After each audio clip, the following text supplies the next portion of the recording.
I'd like to call this October 12th, 2021 regular meeting of the Nelson County Board of Supervisors to order. Please stand for a moment of silence.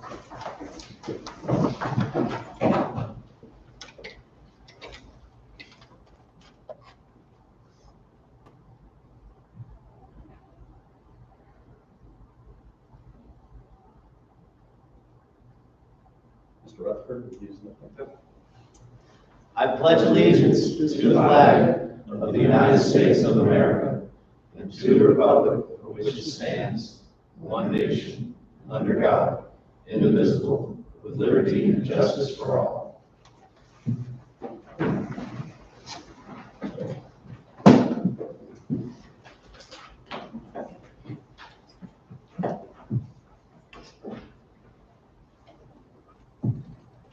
Amanda, can you give me the list of public comments of people that signed up? Thank you. The first thing we're going to do is do public comments. I want to go over the rules that we have for that. I will open the comment period. I'll call speakers first from the sign-up sheet. After all of those people have had a chance to speak, anybody else they can come forward. Speaking to the microphone, clearly state your name and address for the record. If you're speaking on behalf of the group, please identify the group you're representing and direct your comments to the board. Once we close the public comment period, that's no further comments will be taken. To accommodate all the people who wish to speak, individual speakers are asked to keep their comments to 3 minutes. I will cue you when you've got half a minute left. Chair may grant additional time.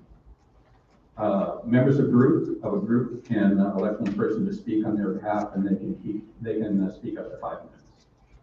Again, the chair can grant additional time. So thank you for that. The first person on our list for public comments is Hunter Woodson.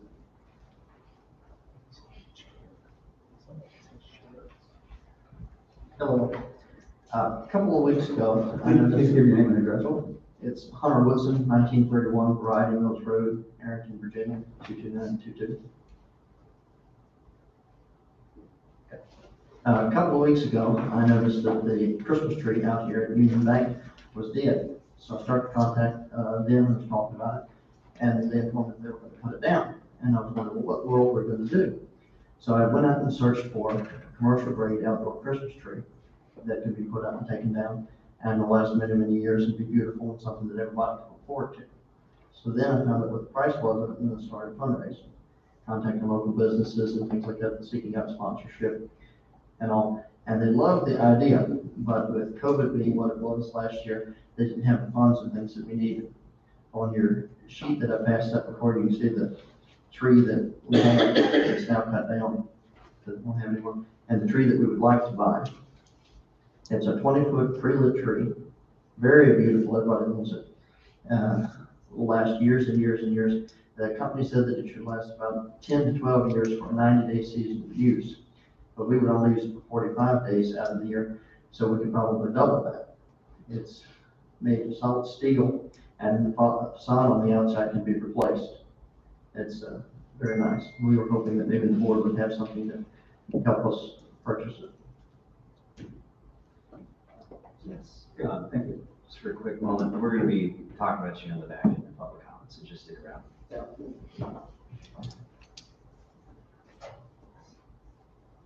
Beth Cunningham.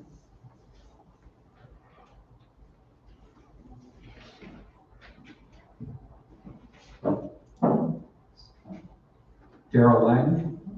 Oh, I'm sorry. Sorry. Beth Cunningham, Nelson County Victim Witness Program.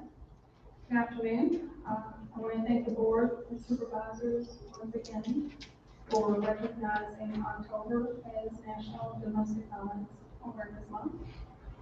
In recognition, the Nelson County Victim Witness Program will host its annual candlelight vigil, and that's tonight at the Heritage Center at 6 o'clock. So we welcome anyone who wants to come and join us.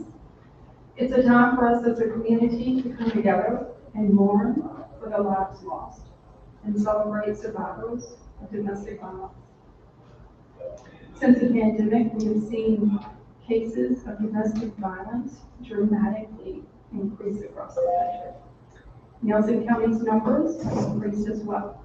In the past year, there were 231 victims of crime that my program served. Out of that number, 114 were cases of domestic violence. So that's half of what I do is cases of domestic violence. So in closing, I'd like to thank the Nelson County Commonwealth Attorney's Office for the work they do in prosecuting these most difficult cases. The Nelson County Sheriff's Department, the deputies, for the work they do. We all know that these domestic calls can be the most dangerous calls that they answer. So thank you all for your continued support as we meet the needs of crime victims in our community. Thank you. And thank you for all you do. Thank you.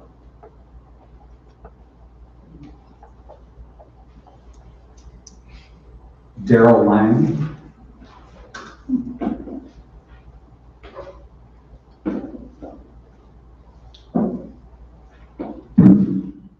Daryl Lang from Shipman, Macon Lane, 532. Has the board had an opportunity to read through my white paper that I managed? Did everybody get one? They were provided, yes, sir, but they may not have. What I'd recommend is give you all an opportunity to go through, and I can come back this evening and answer any questions you may have, if you have any. But the theme is, of course, the Confederate Memorial. And I see good purpose in keeping it there, both for tourism. We can really leverage that.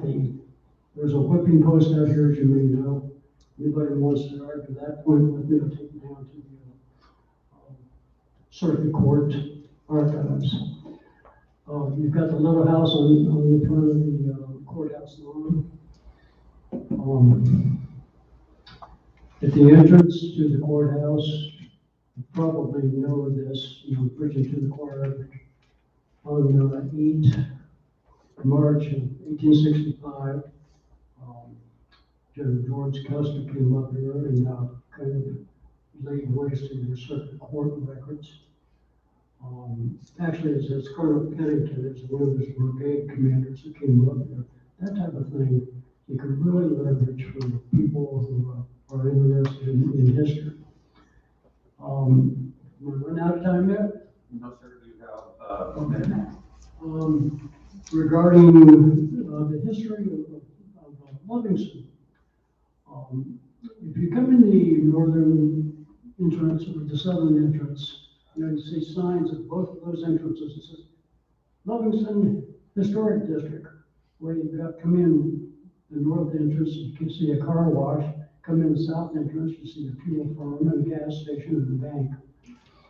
Only when you come in the Main Street entrance, the middle entrance, you look up on that knoll in front of the courthouse and see a statue.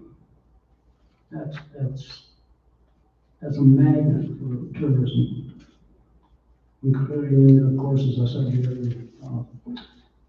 edifices there. Look at down at the bottom of the hill here, where the Money Miller office was.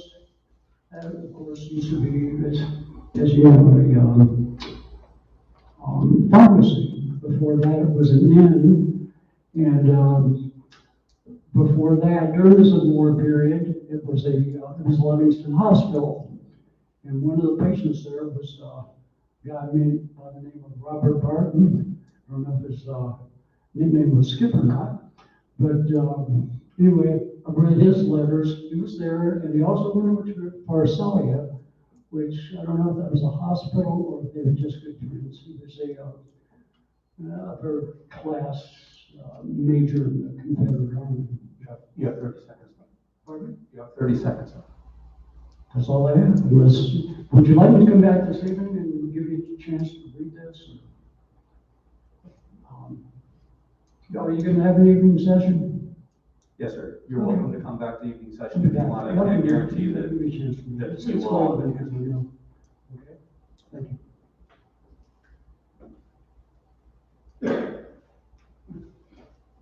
Ann Norwood.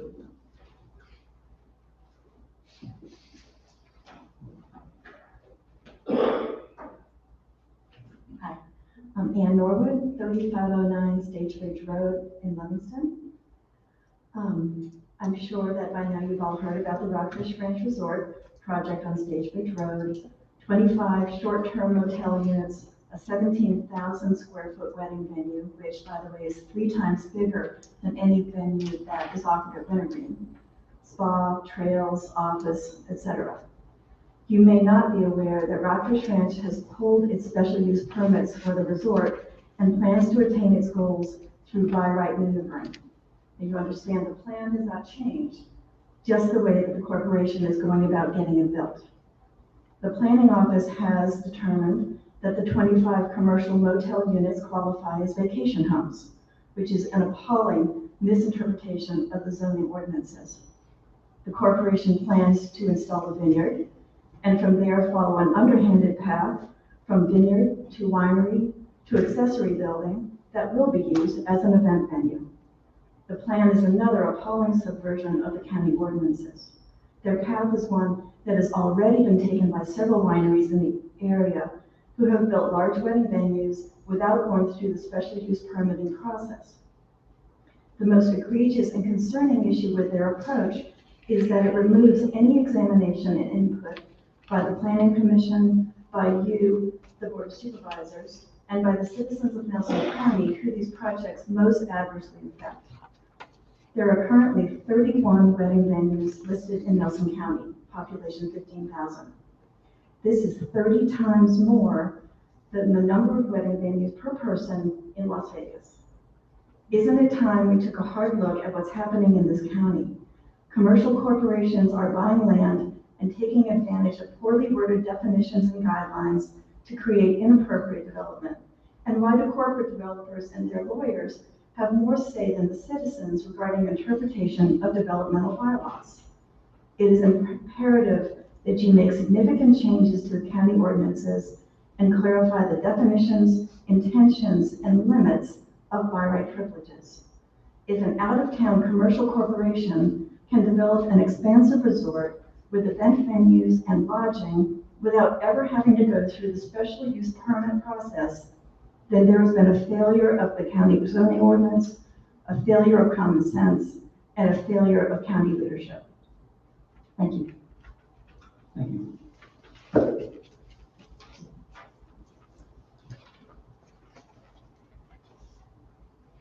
Barbara White.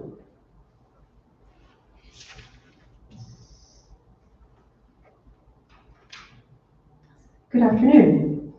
My name is Barbara White. I live at 4647 Stage Ridge Road.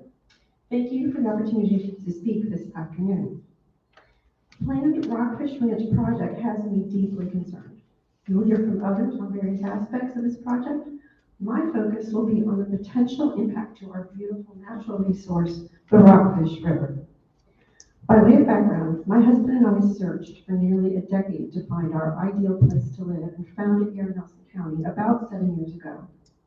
My one special desire was that we find a property with water, and God chose to bless us with 1.5 miles of frontage along the Rockfish River. We enjoy the river immensely, and it has been our privilege to share this special, clean waterway with family and friends. We certainly want to continue to be able to do so, as do our neighbors. Our property is just downstream from Rockfish Ranch. Any adverse impacts to the river that may be caused by Rockfish Ranch, most likely from the guests, will flow immediately to the Norwoods, then to us, then to everyone else beyond. With the existing 3 cabins and 22 more proposed to be built, there could be about 100 guests staying on the property at a given time, and potentially some day guests as well.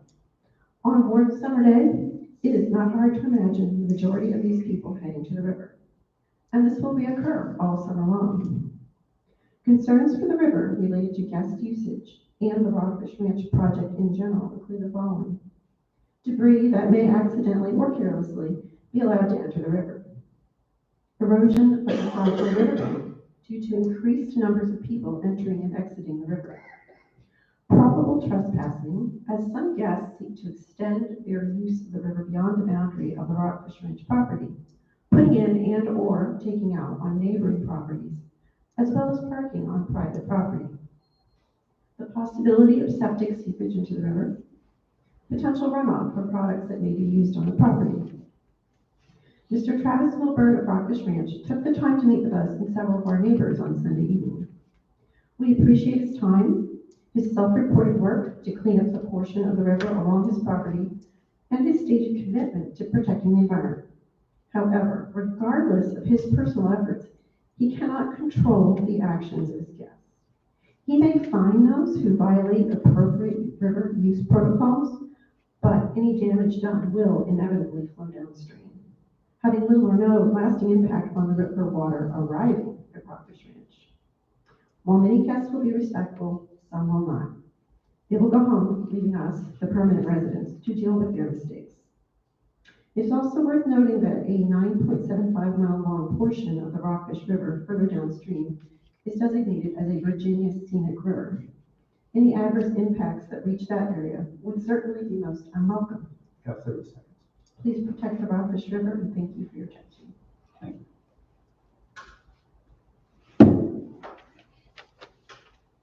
That's all the people that signed up previously. Is there anybody else who would like to speak during public comment?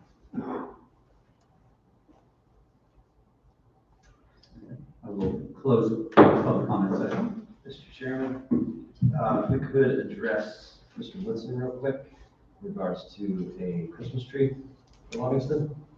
Is that okay? Mr. Woodson, if you could approach the podium real quick.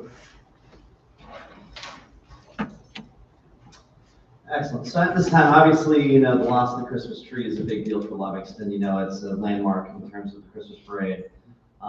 You know, it may not be seen as much of a major gesture, but people do like it in that time period during the parade as a place we can celebrate, and definitely one activity that Livingston is known for in Nelson County.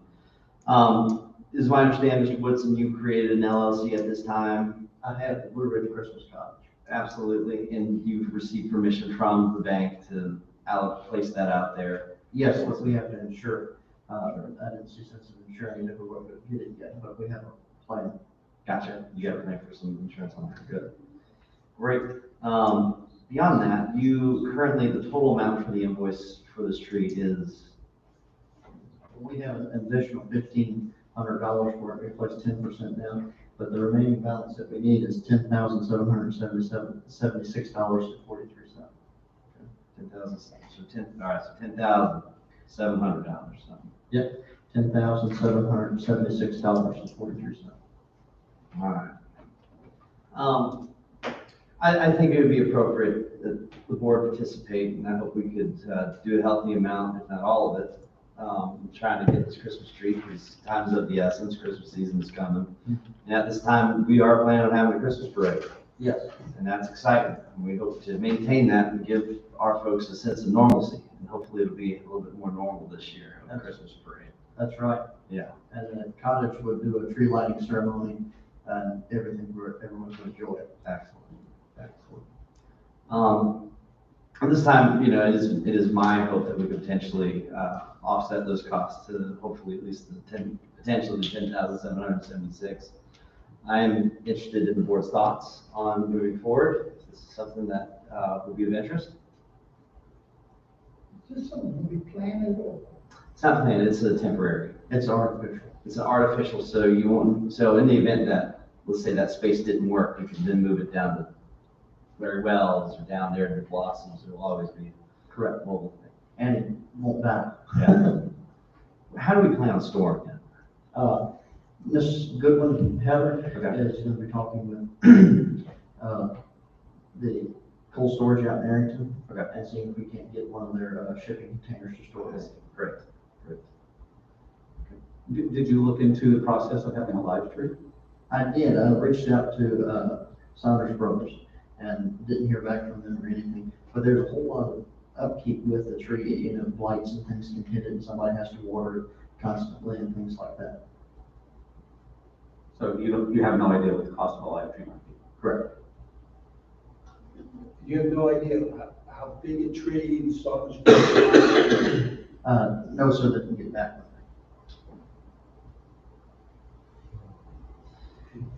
I think one piece of this is, in the event you were to plant over there, it's land that could be potentially sold or reutilized by the bank at some point, so having some sense of ownership of it would probably be a good idea. Yeah. Yeah. Anyone have any questions? Okay. Thank you. All right. Mr. Chairman, if it's all right, if I can make an action. You can make a motion. Yeah, that'd be great. Mr. Chairman, of course, interested in discussion, if anybody has any other comments, I'd like to potentially, or I would like to make a motion that we approve $10,776.43 to help purchase this tree and put it downtown Livingston. Of course, staff make the communication of how that check. I would suggest that we potentially pay them directly. Well, yes, you can put the Leonard Corporation. I think that would be of more interest to us than through the corporation. That's my motion. Do you have a second? I'll second. Okay, any further comment? I will steal from the line. I get that. That's something we could probably work on. We just gotta find it at home. I assume the home would be. We would, Yeah. well, for this particular one, for the time, yeah. I get live trees, but, and I knew the sun, you know, but they aren't the only ones that have it. Right, in other words, they can reach out to someone else. Can we have some sort of weed delay, look into the idea? You know, If it's a lot cheaper, you know. I doubt it'll be- Another tree one, I'm doubtful it'll be cheaper. what? I'm doubtful it'll be cheaper. No, It might not be. I'm sure it won't be. Yeah, I don't think it will be. And then, of course, the potential of maintenance and the chance, because we're not gonna walk, county's not gonna be going out there watering this tree in the event we got a live one. And I love a live one. I missed the one that we already had. We killed it anyway. Some blight probably. What I like about this one is, like Mr. Rutherford said, it's portable. If we move festivities to another area, this could be moved. It would be stored when it's not in use. So I support the idea of it. We can look at doing a live tree later, Maybe eventually that. in the future. Cottage. Yeah, sure, as we learn more. We have motions. Okay, any further discussion? Mr. Parr, Yes. Mr. Harvey, Yes. Mr. Barton, Yes. Mr. Rutherford, Yes, Mr. Reed. Yes. please coordinate a phone call with our staff. Great, thank you. Okay, we have, next before us, the consent agenda, which includes, the minutes from, September 14th Board of Supervisors meeting, 3 resolutions and a proclamation. Mr. Chairman, I think, since we have Beth here, if we could pull item D of the consent agenda and read that, allow the Domestic Violence Awareness Month. Okay, that works with me. So we have 3 resolutions and the minutes. We have a motion to. Mr. Chairman, I approve A through C as presented. Second. Okay, discussion.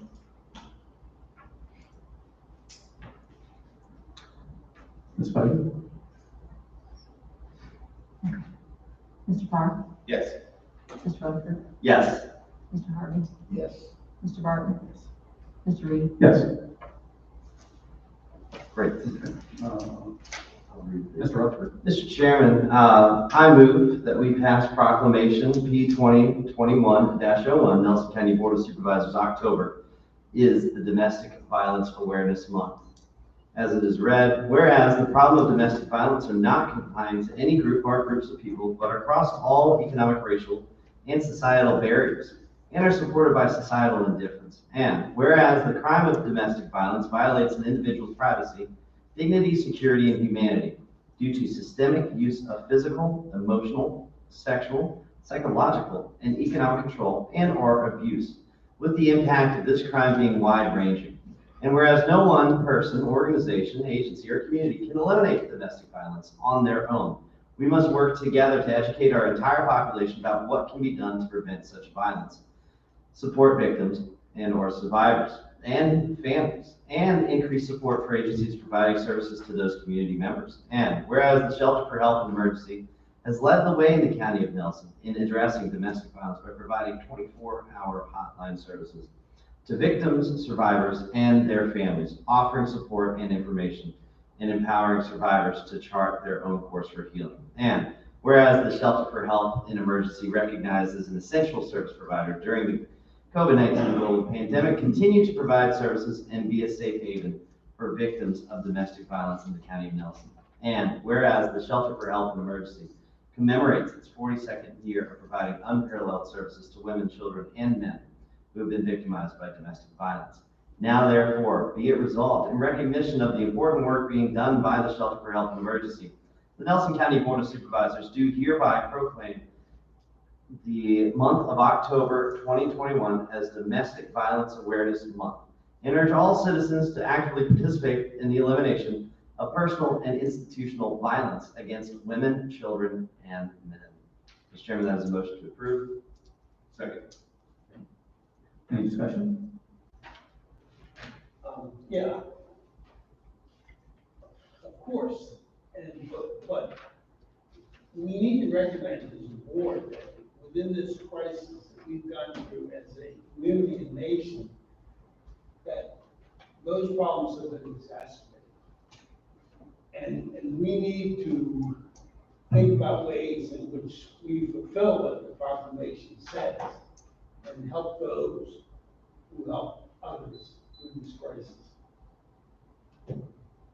You know, yes, of course, but we need to be aware beyond this month. This week. I agree. Thank you. Any other discussion? Yeah. Mr. Harvey? Yes. Mr. Barton? Mr. Carr? Yes. Mr. Rutherford? Yes. Mr. Reed? Yes.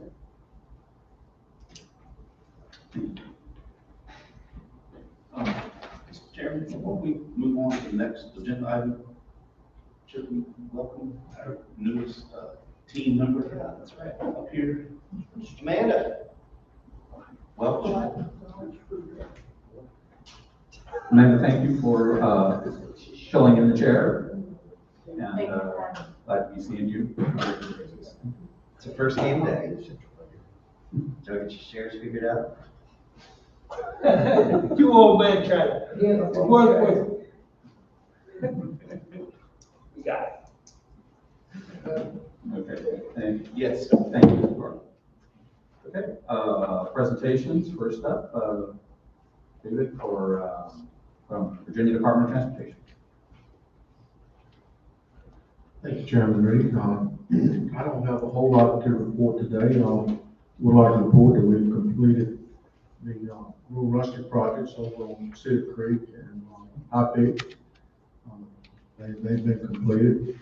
We've also had some concerns from citizens about the high grass on some of the medians and different spots. We've been out doing some spot mowing before we do our final cut.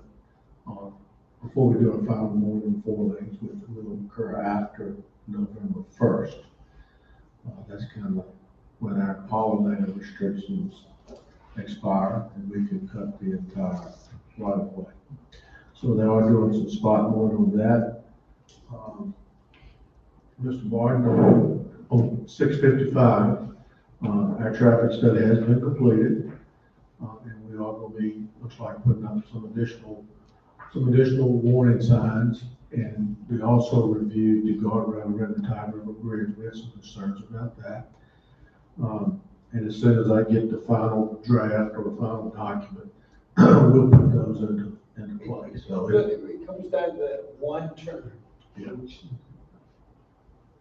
Yeah. Yeah, so hopefully that'll be,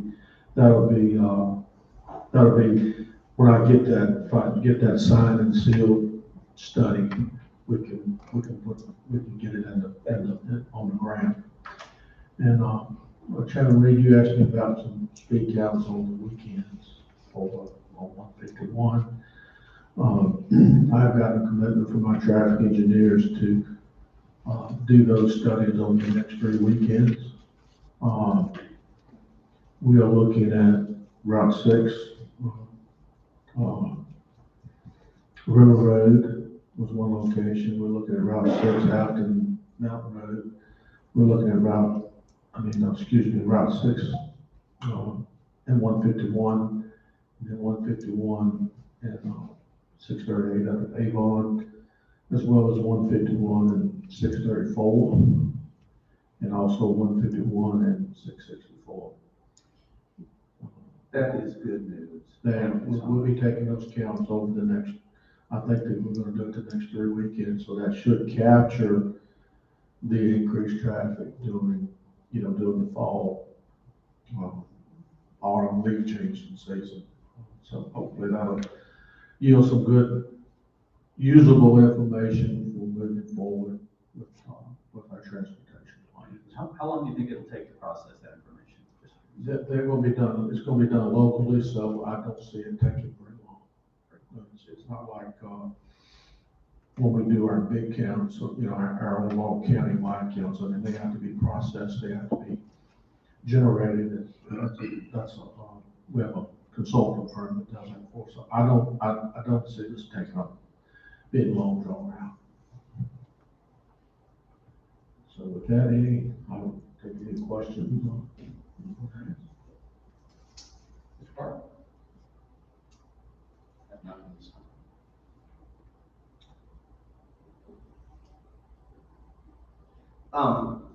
One quick thing, Mr. Hill had made a mention to me in prior conversation about some trees needing to be in trimmed, or some foliage near some, school zones. I believe that was Rockfish Elementary School, and did you say the high school? Yes. And the high school, you could take a look at those two. That'd be great. Rockfish River Elementary, which is down there, 151 way, and then, over here at the high school. You can touch base with him and see specific. Mr. Hill, The school zones, the signs, there's Yeah. some limbs that are hanging down. It may not be as much of a problem as 29 and then the rockfish from what the deputies expressed recently.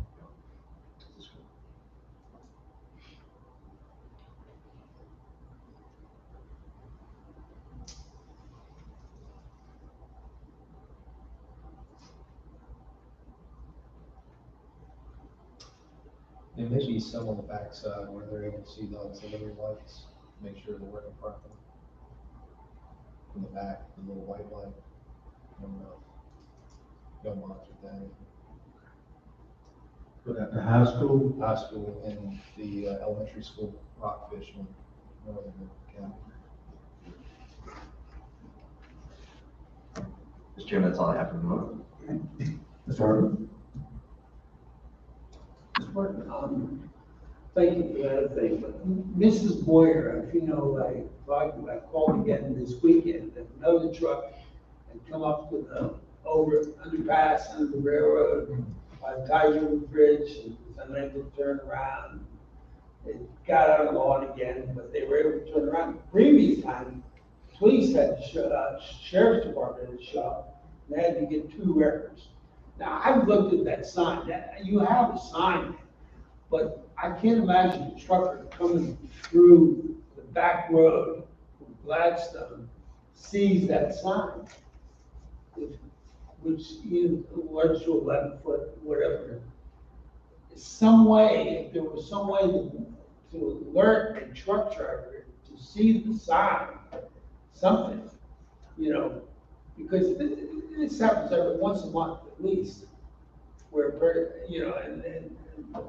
and she was telling me that, a few weeks ago, the sheriff's department was down there, and 2 records were down there because inexperienced truckers didn't know how to turn around.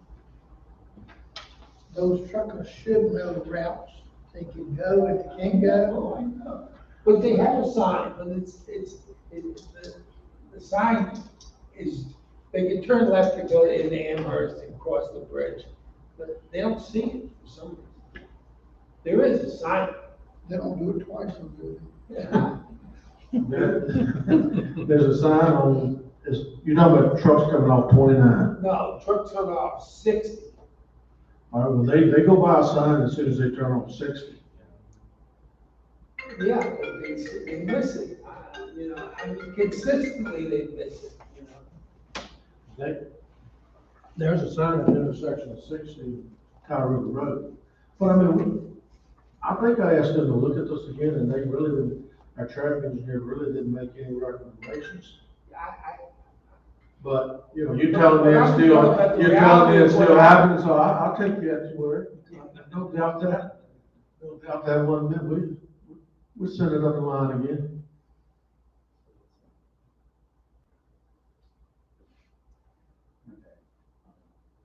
You know, before I sat in this chair, I always thought that the VDOT part was the most boring part of the board of supervisors meeting. It's not at all. I always thought it was. I'm not looking for consensus on that.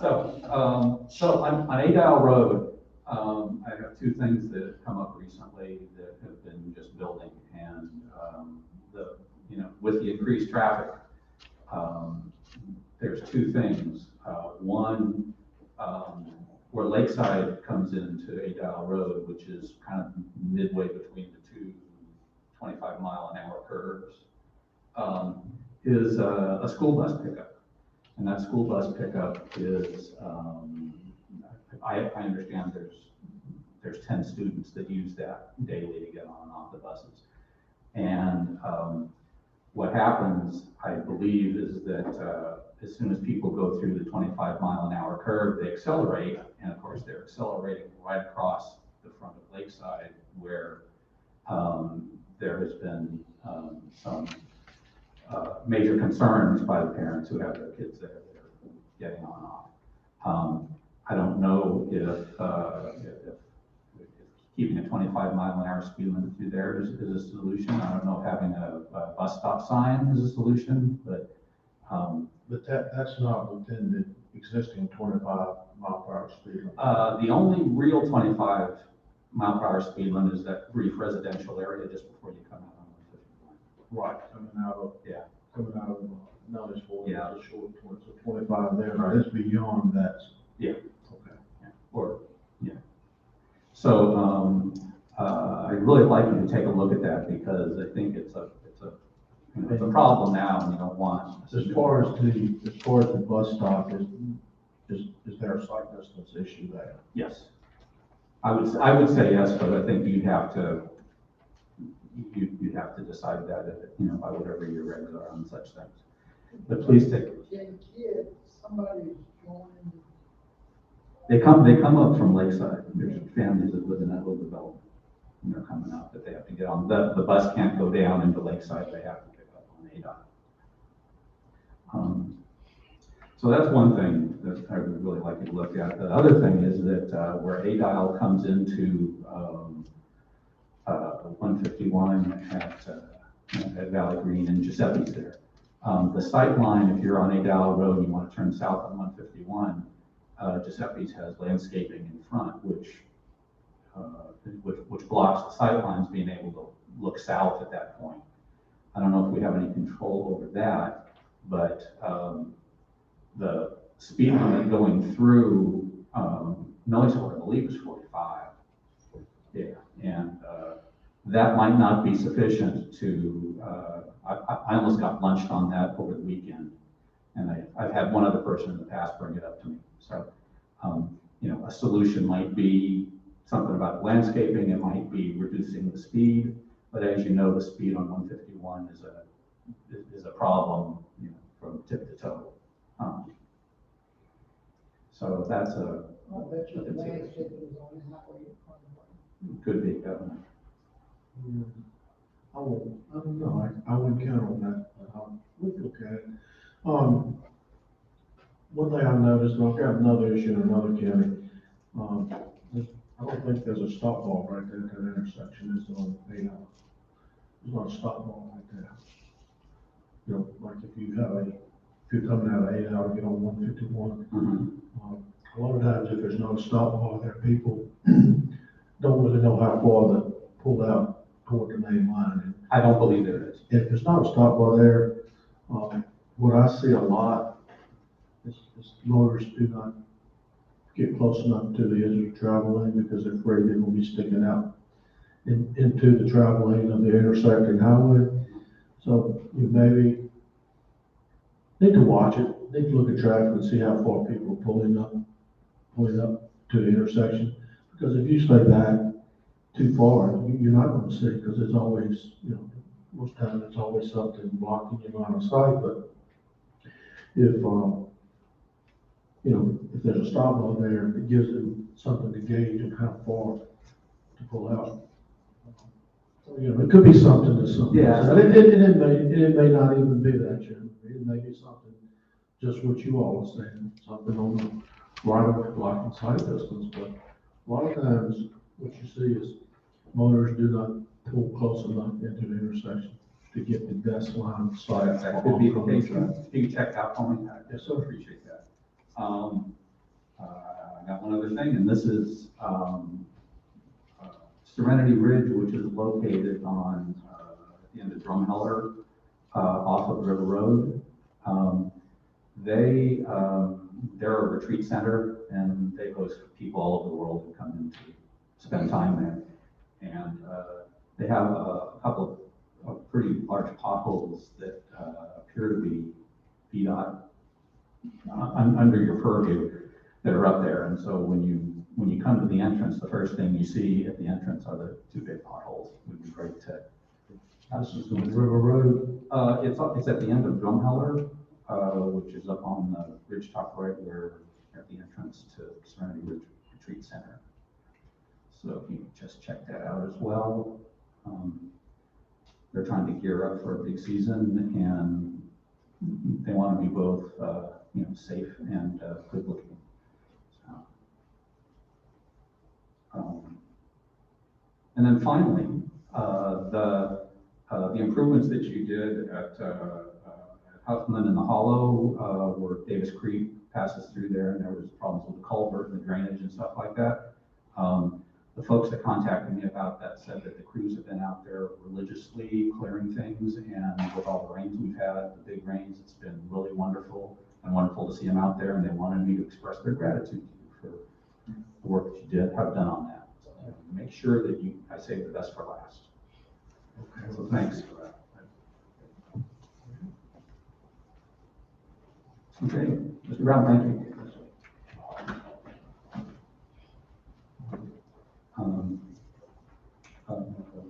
Next, we have the redistricting plan.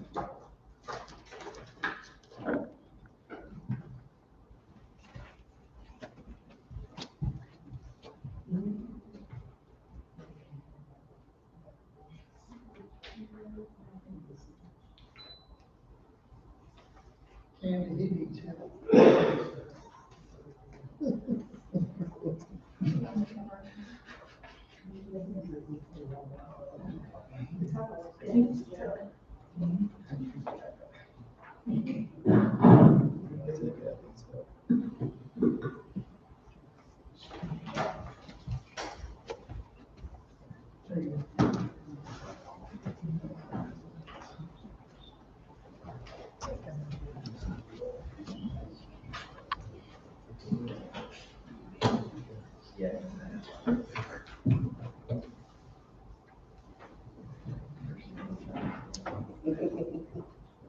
I didn't really introduce this very well. This is the proposal for the local redistricting plan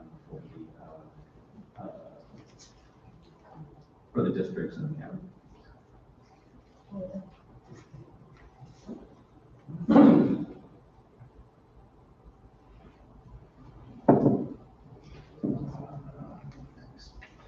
Susan Brewer's been ill today, so I'm filling in for her, of course.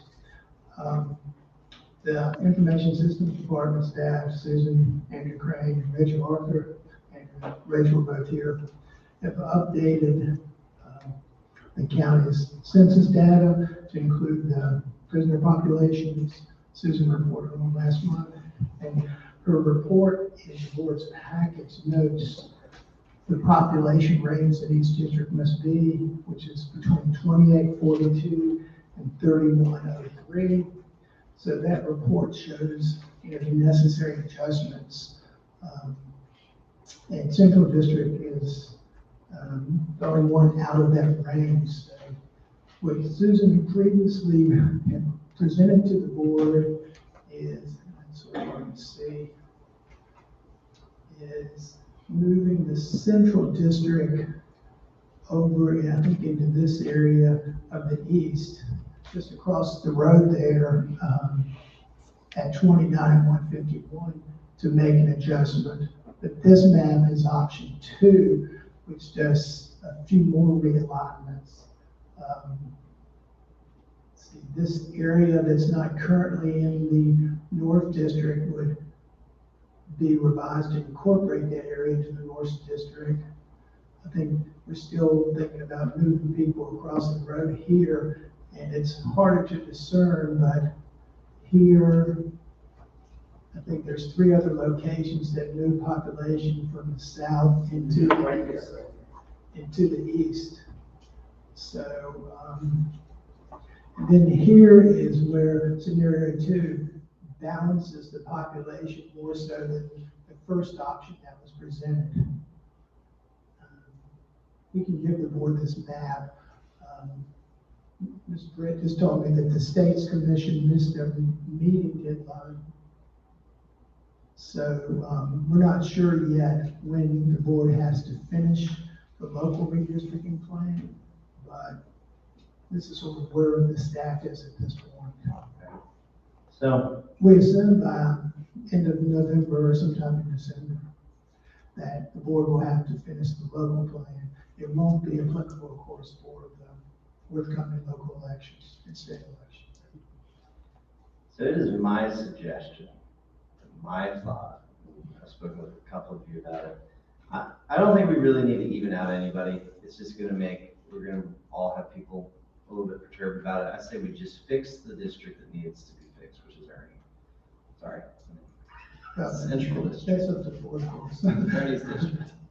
Well, as Susan pointed out last time, I'm just reiterating, the easiest way to do that is just to move, I think, 120 people across the road into that Woodridge area, right at 29 and 6. And we can potentially also look at the Afton scenario. I mean, I don't really see it. Skip doesn't need to have anything happen to his. The West District really doesn't need to really cross the road. Let's just focus on Ernie's is my suggestion. I think that's generally kind of what we want to do. And it's whether it's giving some to Tommy, giving some to me. That's kind of where I'm at. When's the last time that we did redistricting in the county? Years ago, 2011, It's always the year. after the census.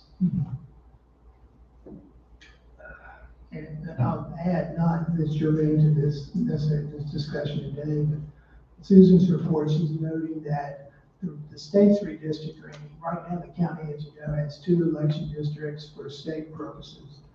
Seemingly the state's going to consolidate the county into one way or another. So we wouldn't have 2 members in the House of Delegates, maybe just 1. Steve, where is the 5th district at on that? We don't have a fifth yet. That's the congressional. Central, right in there. Then east, southwest, and north.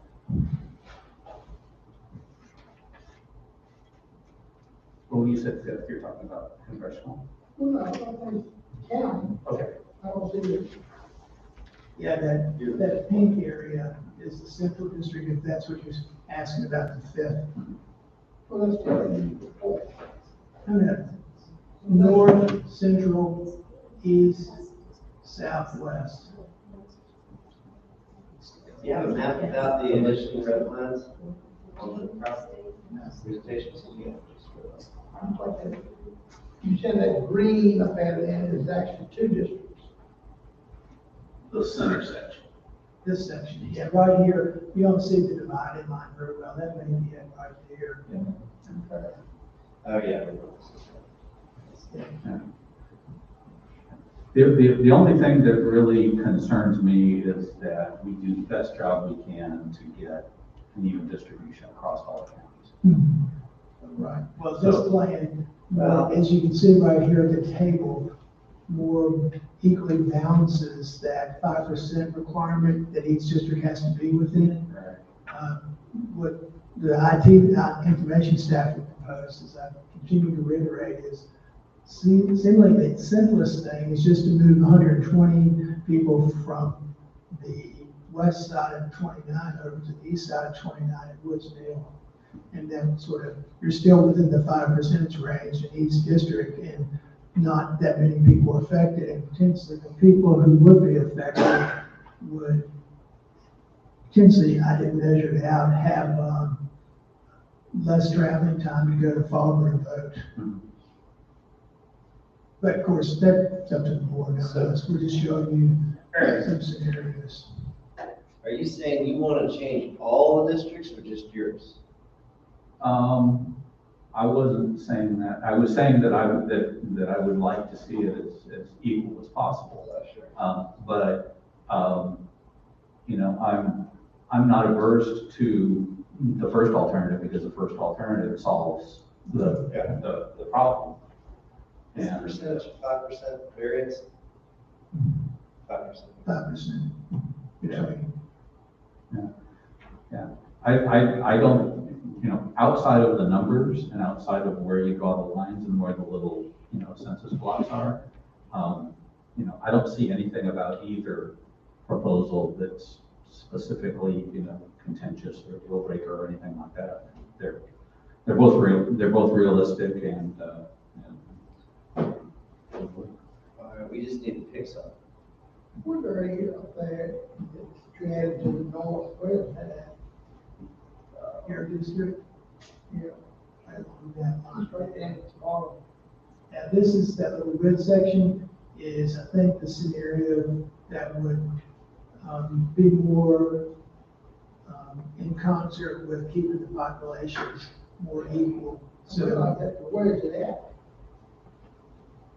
Actually, know where it's at. Yeah, we have to look. Yeah, I don't have a good grasp of that. I don't know if Henry does. Can we, Aaron, or whoever, sit down with Susan one day? That's, Berry Hill Road, and, Ford's Place. That's in that area. So that would be moving from central to north. Well, it must be all over the nose then. If you didn't mind, went to where Trusto Lane cuts off of Berry Hill. And then The line is right about there. Yeah. It's hard to tell, but it actually, you know, it looks like it actually some, you know, I don't know. no big deal. Can't let many people. So I think about 120 or so people have to go somewhere, 120 to 145. Is there a change necessary in the North District, or are they within? They're still within the 5%. Everybody was fine except for yours. Except for Central. Yours needs to change at a minimum of 70 people, right? Or 100 people. Something like that. 70 to 100. 108 citizens. 108. I don't want the people that live there to feel like I'm giving them away, but it might be better to have them living just. Sorry. Politics make up the blood. Right. That's right.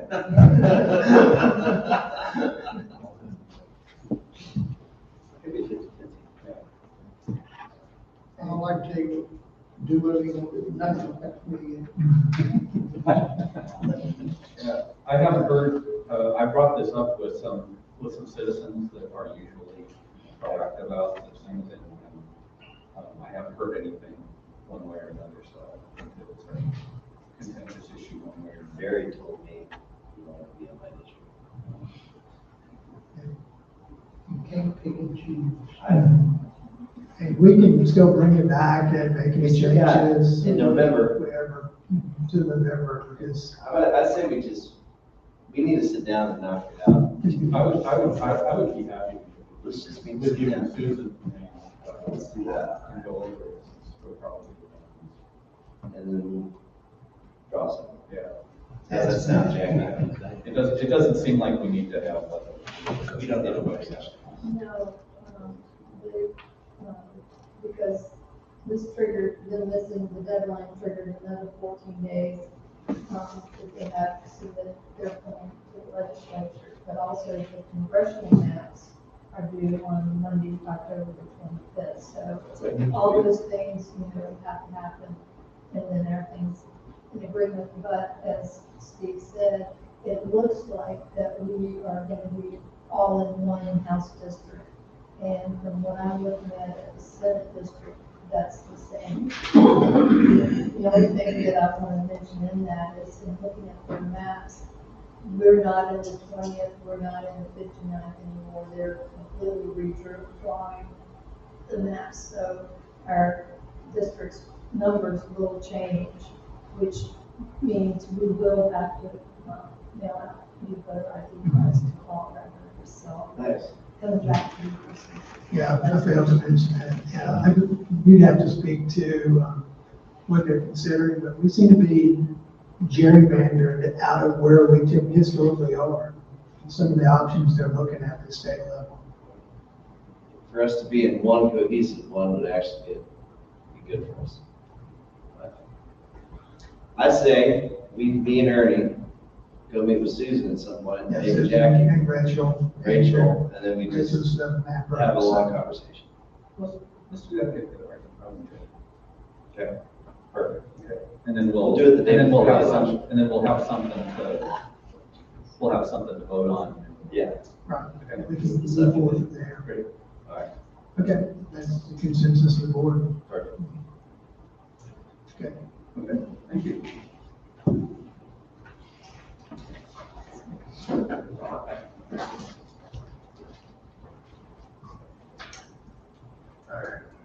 So, Mr. Carter, if you will, we've got new and unfinished business, which, first here for the radio subscriber upgrades that you bring it back from last year. Right, again, Susan is ill today, and so I'm sort of substituting for her. And I'll just make reference to a memo, and this board, I think recalls, this subject was on the September agenda, it was carried forward to enable Mr. Harvey, who is the board's radio expert, to be here today and share his input with the overall board. So from last month to this month, Susan actually was contacted by another vendor representative, so we've included that proposal within the information Susan's reported on this subject. That consideration would be to purchase Kenwood radios rather than Motorola's. So Susan's memo outlines the total cost, and then she breaks it down by subgroups, such as the cost for just sheriff department mobiles and portables only, fire department, rescue, and then the government services, schools and service authority.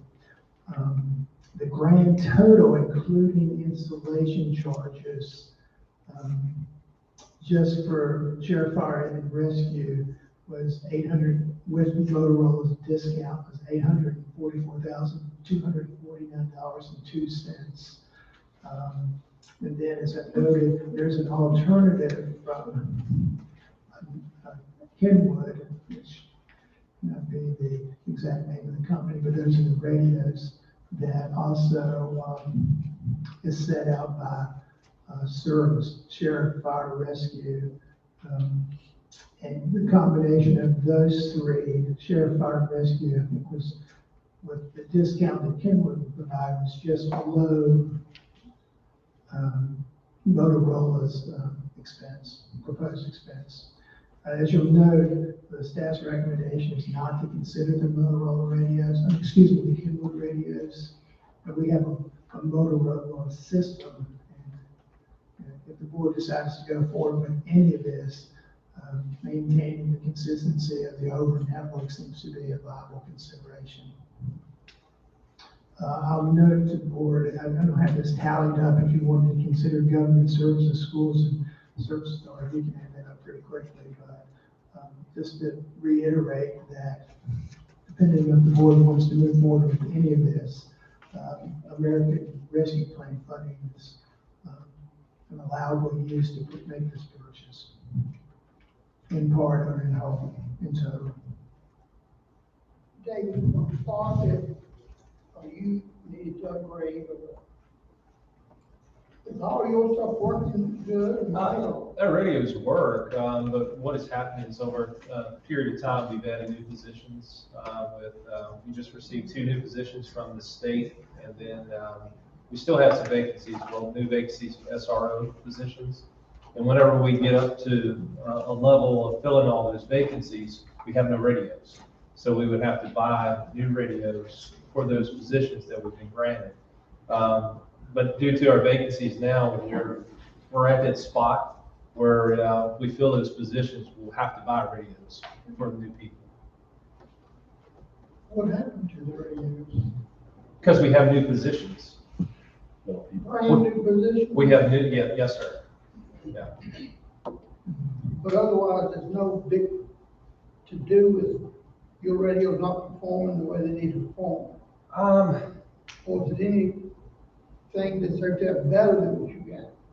I don't know of there being anything better than what we have, other than the updated models. That Motorola, I mean, it's just like in-car systems, whether it's body cameras or what have you. So there's a certain lifespan on anything with technology that's involved in the programming. So I'm not a radio guru, so I can't go into great detail. I know how they work. Press a button. I have to look at the memo again, but I believe in Susan's memo that she notes that the Motorola radios have more functionality than the Kenwood radios. I don't see needing that many radios. I think the sheriff was talking about is something that, we can do now that can be done. But as far as fire and rescue, I'm not aware of any major problems that I have anywhere. Yeah, we're not aware, at least in my office, that there was a concern with the Emergency Services Council. All that stuff is no big deal. So, I think the only thing we need to address is the sheriff. So one of the other things that we have noticed is in the past, like when we have, collaboration with other agencies, is being able to program our radios where we can communicate. For instance, when we were with Skyline Task Force, they had Motorola radios, but they had a different model. And there was no way to communicate with them. So that was another thing that I remember from years ago. And I think because we had an older model, that may have been part of the disconnect there.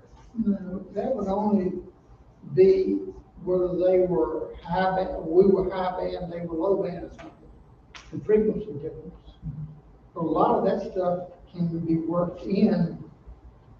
I think we've better off with somebody who comes up and clear or whatever, and make sure we get things programmed right or have the capability of doing that. There's a thing is to have it already done so that it's pushing the button. Yes, sir. There are 2 representatives from Clear in the back, and the board has some questions for them. I mean, these radios, as Susan's report was in her written report, seemingly don't have an end of life at this point.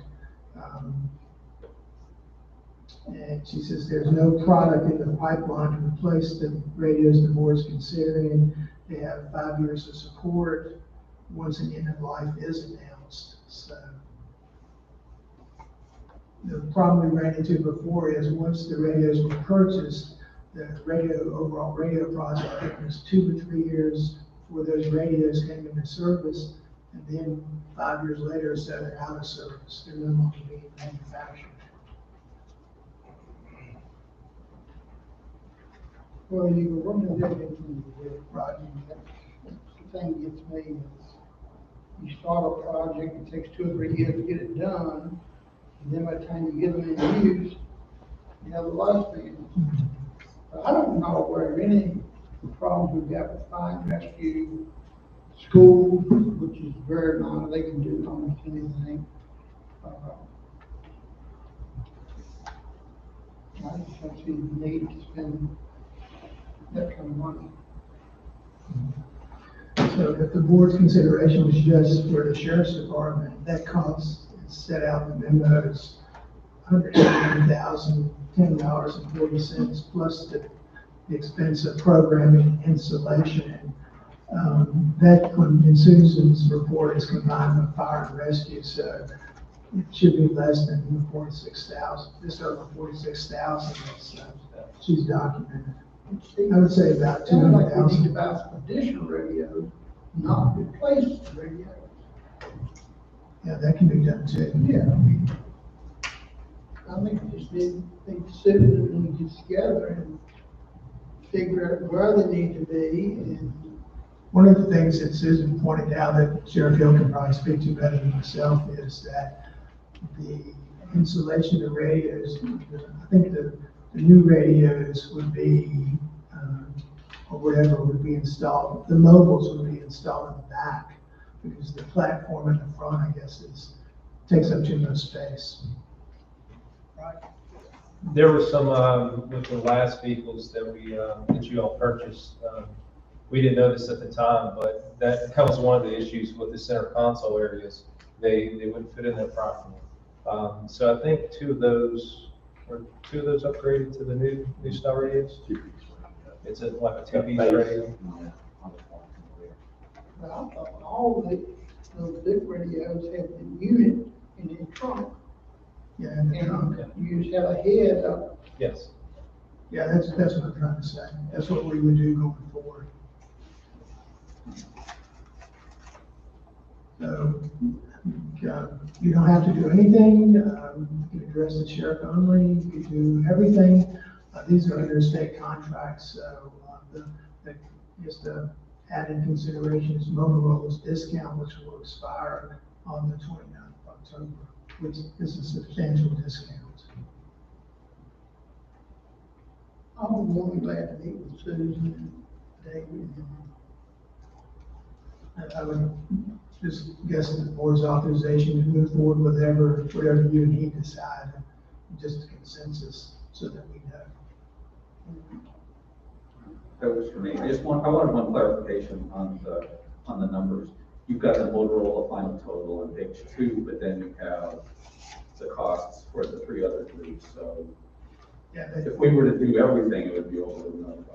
yeah, I still don't think I got this right. $1,099,800 and 63 cents. Right. For everything.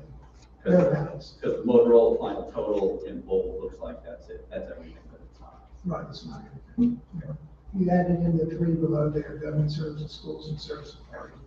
It's almost 1.1 million. Yeah, Tommy, save us some money. Yeah, I don't see it. I think we deal with the sheriff's problems, but, I don't see, don't hear any problems. What's the other reason? I suppose the other question is, whatever Mr. Harvey and the sheriff and Susan come up with, that's the board, you're amenable to using, the American Rescue Plan monies, or do you just want to pay that out of the general fund? Well, especially since, we're looking at maybe under $200,000. I'd say that's certainly realistic. Right there is, I think in the budget, just over 2.9 million of that federal funding, so. Won't put a large dent in there. Any objection to, this plan? Yeah, and that funding is already budgeted and appropriated, so. I can do it anytime, since you and Susan, so. Thank you. Next we have a funding request from the Department of Social Services. Right, Ms. Rose had spoken to me, and I believe just before the September meeting, so we carried this forward. They've asked the Department of Social Services to request an additional 5,000 to support COVID-related needs. She says the funds will be used for continued post-COVID emergency support and assistance of utility bills for customers and DSS, and also for the purchase of continued supplies needed to protect our employees and customers.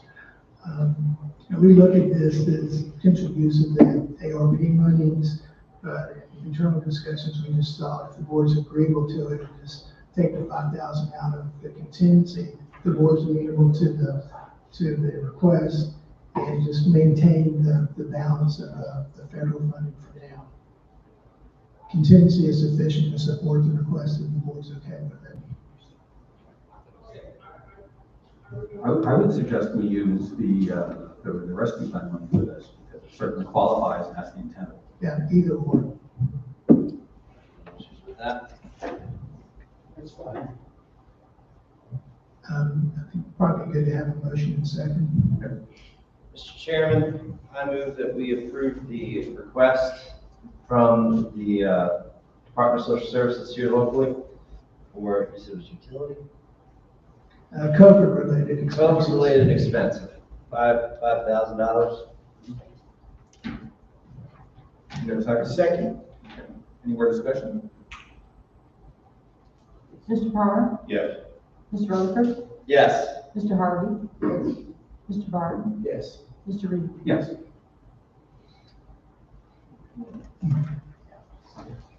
Next, we have the Winter Green Fire loan request. Winter Green Fire Department. The Emergency Service Council has endorsed a loan request from Winter Green Fire Department.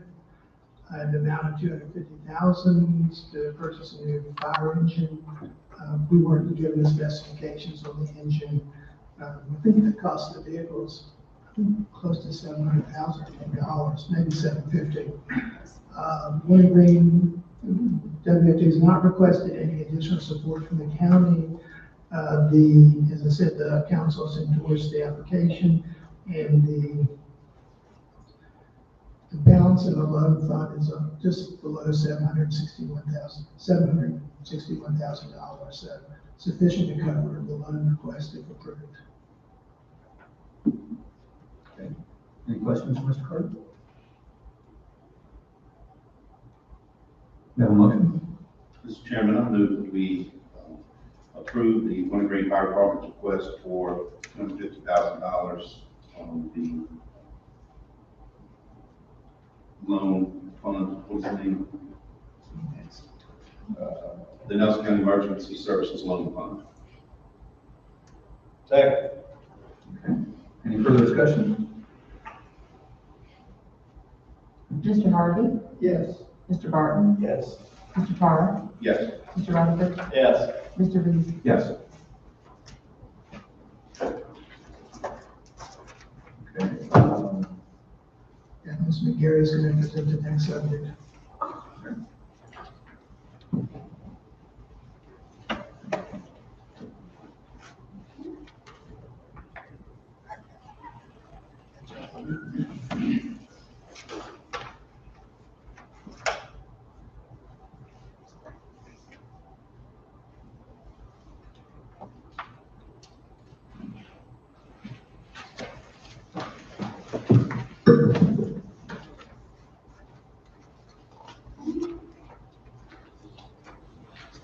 This is agenda item 5D, concerning the Sheriff's Department compensation of bonuses and compensatory time and holiday accruals.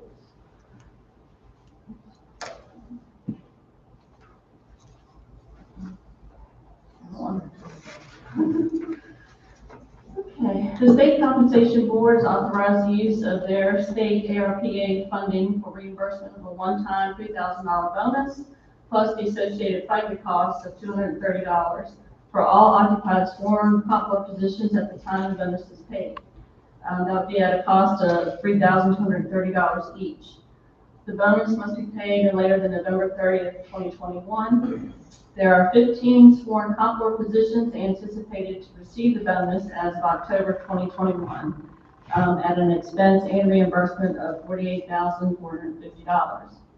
And how this works is the county would receive reimbursement from the state comp board once the expense has been certified by the sheriff's department and the county to the comp board.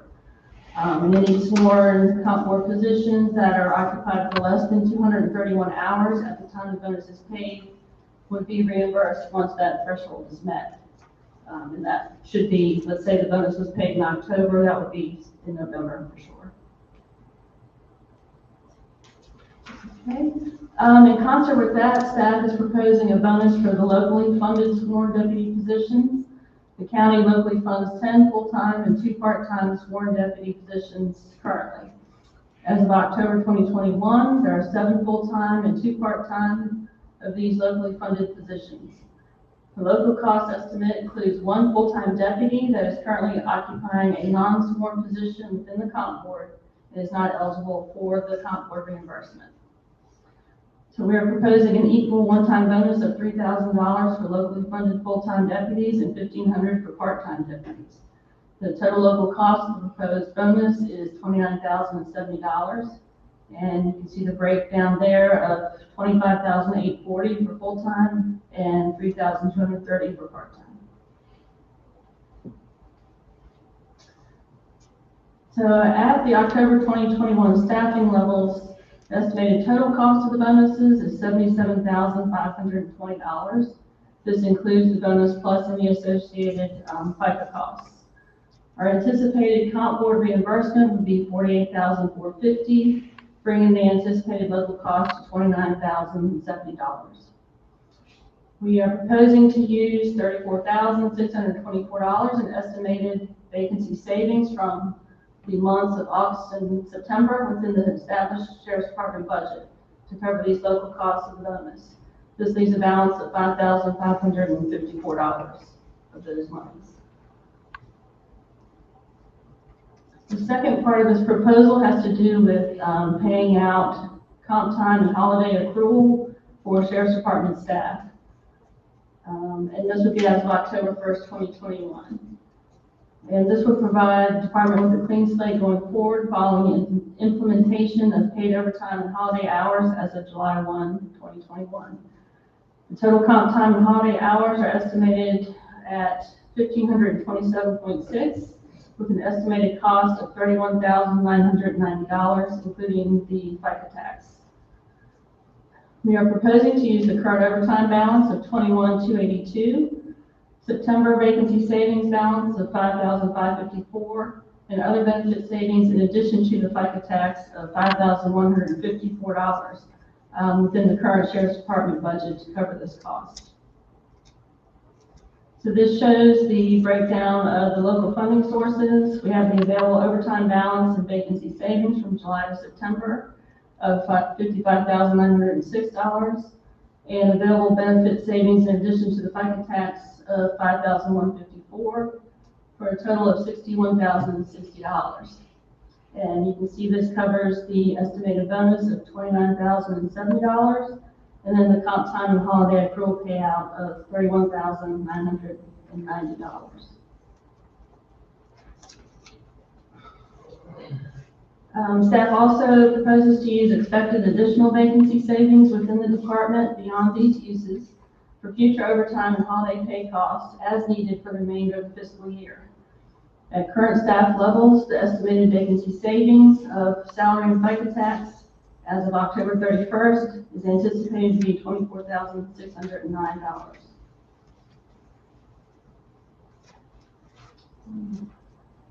That's the end of the presentation. Are there any questions? So none of these would be recurring costs, these are all one-time. Correct, one time. We can use the COVID money. We will be using existing, funds within the sheriff's department budget. And that's there because of vacancies they've had throughout the fiscal year.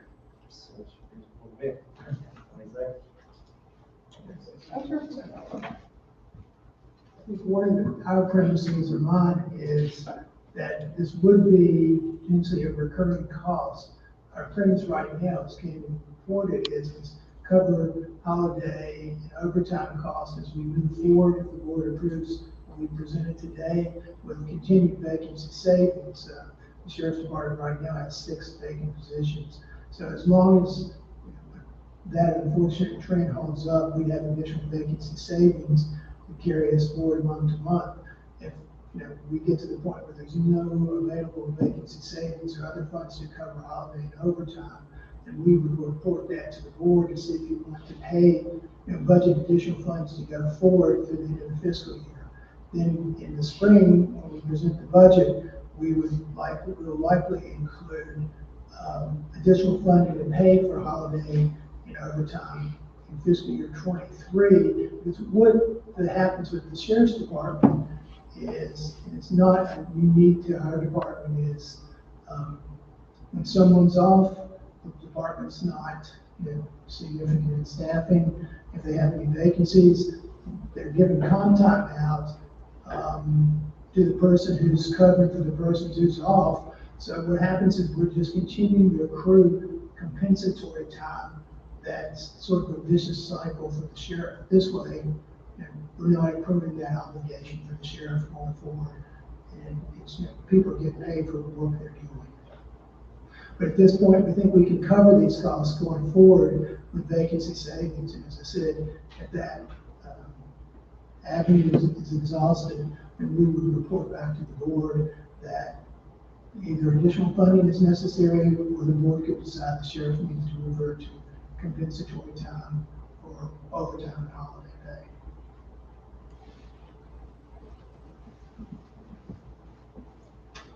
Okay, so any questions for Ms. McGarrett? Yeah.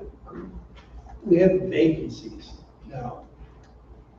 And we're able to, do these things to pay because of vacancies.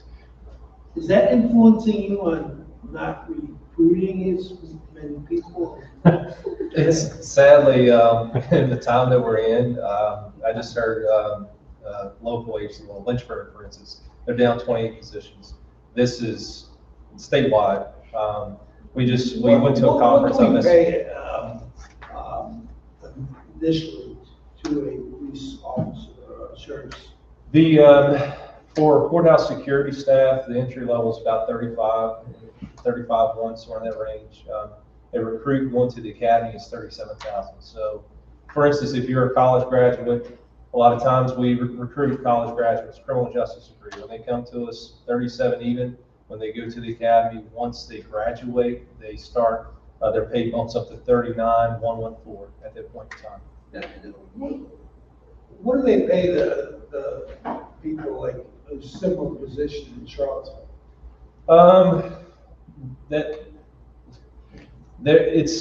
It's more. I can't quote an exact figure, but you're looking at low 40s. The county years ago, I think, matched the entry level salaries here. When they did the salary study, they actually matched the comparable rate. At some point in the last couple of fiscal years, the board added funding to increase those 3 steps that Sheriff Bill just referred to. There's security personnel, about 35 or so. If you're in training to be a deputy, you were brought in at just over 37 approximately, maybe a little bit over 37. Once you're fully certified, 39. When that was approved by the board, Nelson was probably the most competitive in the region, although Charlottesville may have exceeded our compensation levels somewhat. We need to look at it again because I think the other localities are probably starting to catch up to us. What do you see the biggest problem with recruiting? The biggest problem recruiting? I can't, well, the environment, but also we can't lower our standards. So like with background investigations, there was new statutes that went in effect back in March of this year. We were already adhering to those. So the applicant pool is very, we're limited, very limited. But getting people that live here in the county to work for you is a problem. It's hard to find people that are interested in this field that live here. We actually have a lot of folks that live here and work for other agencies. You know, for instance, say Albemarle, and they pay a little bit more because of like college degrees and stuff like that. They get a stipend. Women, Yes. are women looking to be employed in such way? We've actually had an increase, I guess, since I took office, I would say, in attracting minorities and just in general, to, you know, include females. But we have seen, I'd say more females since I worked here in the mid-2000s. It's picked up some, those that are interested. Have you ever had a married couple go to you before?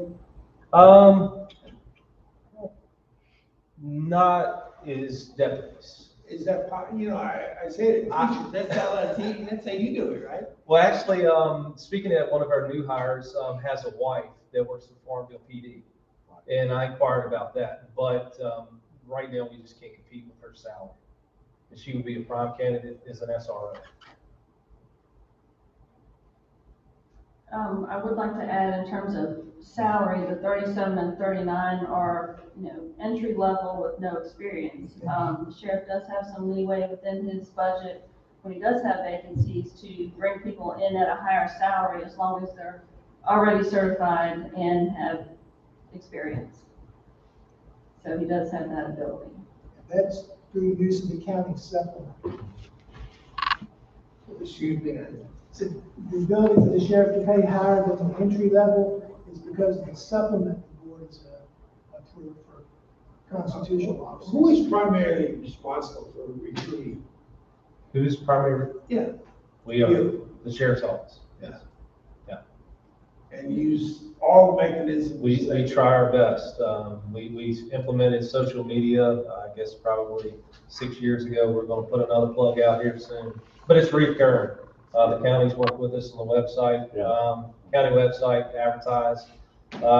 We used to spend quite a bit of money in the newspaper, but we really didn't get anyone, you know, noticing that in the newspaper. It's pretty expensive. I'm sorry, but this is interesting to me. You said that, what is the primary thing that disqualifies people?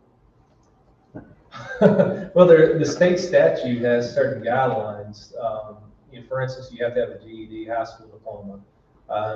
But if you have a criminal history, it tends to be one. But if in today's world, we have to even go very far in depth.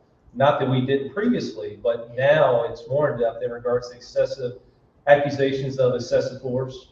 If there are claims, that can come back and haunt an agency or that officer if we were to hire someone that has baggage. Liability comes with that. Lots of liability. Yeah. So you have to be very, very cautious in who you pick up.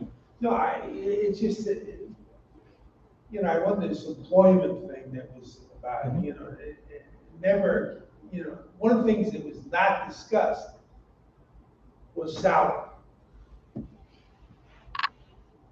You know, you give people work and pay them enough. What would be enough? We found out, to some extent, Mr. Barton, that money's not everything with what we do for a living I'm a now. school teacher, I know. Well, Mr. Rutherford kind of hit on it. Society, the media, if you look at the news here lately, you know, not everybody's just knocking your door down to want part of that action. That's the reality of things, okay? And I don't have any. We've had people actually apply and with clean slate background, and then they go to the academy. And we're hopeful, like, this person is squared away and great. 2 months into it, it's not for me, based on the climate and the environment that we're living in today. I cannot put my family through this. All right, for the public record, it's important that you hear this. People have demonized the police. They have demoralized the police, and they've been defunding the police across this Commonwealth. And all of that. And you are making political issues. No. And I'm trying to solve a problem. Well, good, fix it. Problem solving is different than making a political issue. What, I mean, that demonize the police. The police are very important to our I society. agree. Incredibly important. Thank you. Of course. Say it louder. And the idea that, you know, I don't think that's the case. Absolutely. I mean, But it's not the major. There are other reasons. You know, teaching too. People are getting at teaching. And are they demonizing teachers? You know, I think they're defunding. I think it has more to do with people creating fears and negative stuff. Like, you know, what you're saying, Jesse. You know, when I was a teacher, I really felt strongly that teaching and being a policeman was very similar. Mhm. Very much. And that there were, you know, positive things of what I want to talk about. Okay, do you have any other questions for? Okay. Okay, if there are no other questions on this subject, we would recommend favorable consideration of resolution 2021-55. Mr. Chairman, I move that we approve R 2021-55 as presented. Second. Okay, we have a motion and a second. Further discussion? Mr. Harvey? Yes. Mr. Barton? Yes. Mr. Parr? Yes. Mr. Parker? Yes. Mr. Reed? Yes. Thank you very much. Thank you. Thank you. And just the fact that the board just approved that could in some small way help with retention.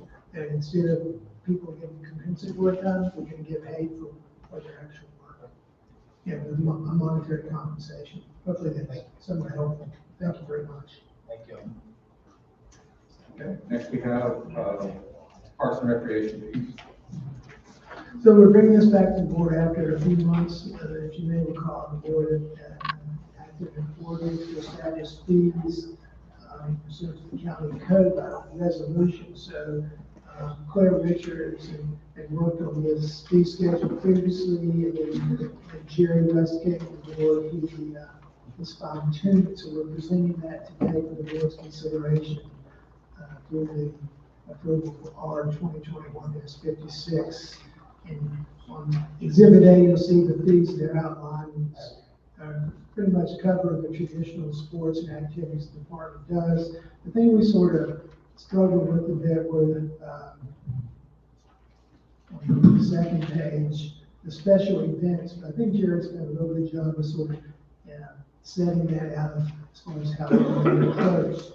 One thing I would say that I hadn't noted to Jared previously on page 2, where it says county merchandise. Maybe we don't say Blue Ridge Tunnel merchandise, we just say merchandise, because there may be other avenues for merchandise beyond the tunnel itself. So he's here, and we discussed this, and certainly we can take questions about the proposed fee schedule.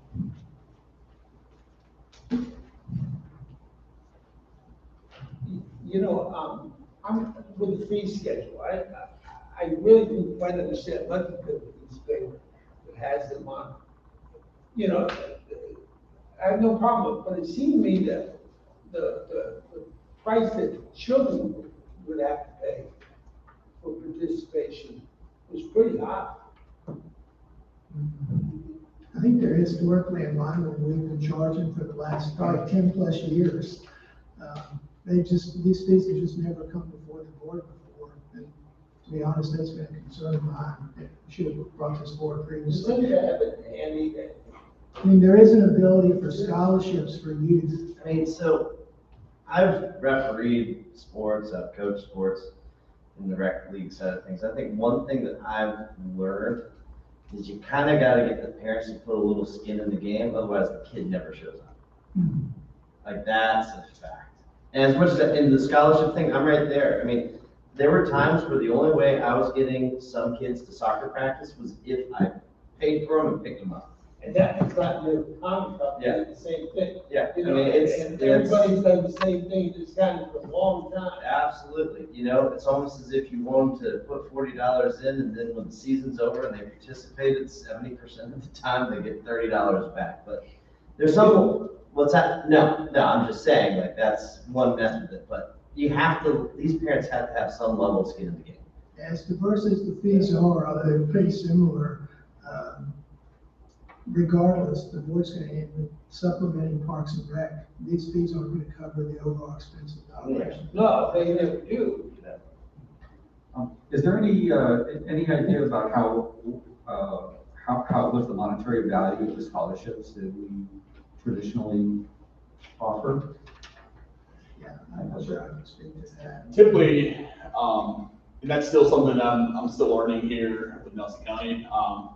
But typically within Parks and Recreation, as far as youth athletic scholarships or just any activities, it's based on the income level, and that's how we'll determine that. Yeah. Right, so they come out of your budget, so it's an expenditure, Yes. basically. Yeah. on your budget. Essentially, it's just less revenue coming into the program. We're Right. not really paying ourselves out anything. And I apologize, we've had the sliding scale, this isn't something new, so we should have included that in this, we can send that to the board. I'm not sure if the jury's developed a new sliding scale, because it can change from year to year, but, yeah, historically, we've always offered scholarships. Yeah, I don't see any problem with the scale as it reads, but, in terms of, what's available for scholarships, I think anything that we can do to help make those scholarships available, whether it's by, either increasing a budget item with a line item for that, or, or direct, whatever it is, I think, giving that kind of support to the parents and children, this would be something that we'd like to do. Why correctly understand it, it's $4 if you have one kid, and you have two kids, it's $50, is that what? For the a second kid, you would get a $10 discount. So it'd be Just at $10. yeah. So if you had two children, it would be say for soccer, if you register by the deadline, so you don't have to have the late registration fee, it would be $70 for the two children, 40 to 30. That's probably more of an incentive to get people to participate than to help with the cost of the program. These rates are very comparative along all Parks and Recs across the state. Just in general, about $40 is about normal. Yeah. When I was, I see that, but I also see that it's really positive in a rural community that the children participate. And we do have a line in there for individual youth scholarships. So that's actually something new that I was introduced to here in Nelson. Nelson Rocky, we never had that.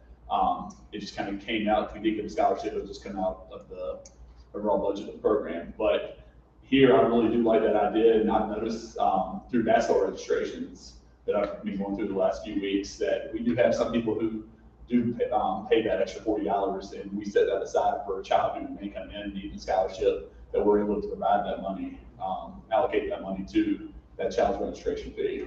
And then we also had the $150 team sponsor that essentially kind of offsets that fee as well.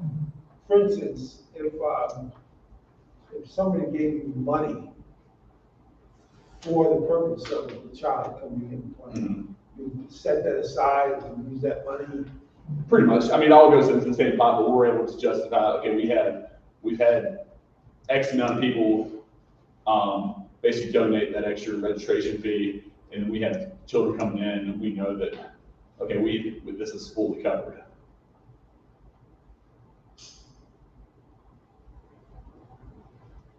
The flexibility is the ordinance says we can the board can change these fees just by resolution. So if we need to do something different, they can bring it back or periodically bring this back. Now, we need to give the person who runs recreation a great deal of flexibility. No, I understand that, of course. Somebody like to introduce me to this gentleman? I'm not a Yeah, man. sure you are, Yeah. Oh, yeah, we're here at the last meeting. So this is Jerry West, the new Parks and Rec Director. Jerry is coming to the county from Rockingham County. He's a graduate of Salem High School, where he was active in sports. And he also graduated from Bridgewater College, Parks and Rec degree. Jerry played football at Bridgewater. His reference checks were superlative, and when we interviewed Jerry and other candidates, it was clear to the panel he was the one. Unfortunately for us, he accepted the position. He's hit the ground running, and so far we're very pleased with the decision. What's his last name? West. Jerry West, just like the basketball player. If you remember that. Nice to meet you. Great to meet you, Mr. Harvey. I apologize. So if the board's amenable to this, I would just still recommend on that county merchandise that we just scratch through future Blue Ridge Tone and leave it at merchandise, because we might sell things other than Blue Ridge Tone merchandise. Makes sense. And there is a resolution, R 2021-56, for the board's approval consideration. So do we have a motion? Yes, Mr. Chairman, I move that resolution R 2021-56 be approved as amended with the county merchandise, just reading merchandise. Second. Okay, motion and second. Any more discussion? Mr. Harvey? Yes. Mr. Barton? Yes. Mr. Park? Yes. Mr. Rutherford? Yes. Mr. Reed? Yes. Okay. Thank you. We now have the feasibility study for the agriculture center project. This deal was carried forward from September meeting, as I reported during the September meeting. In the meetings with Amherst County that we've had, I had requested architectural partners to begin to submit this proposal, which is very comprehensive about the potential development costs and what the facility would entail. Look at it would be a site evaluation center. So it's a multifaceted and very comprehensive preliminary architectural feasibility report that architectural partners would complete, that use Hurt and Profit as their engineering subconsultant for the site assessment. The cost is just below $60,000. Amherst County has, in their September meeting, approved their 1/2 share of this study proposal.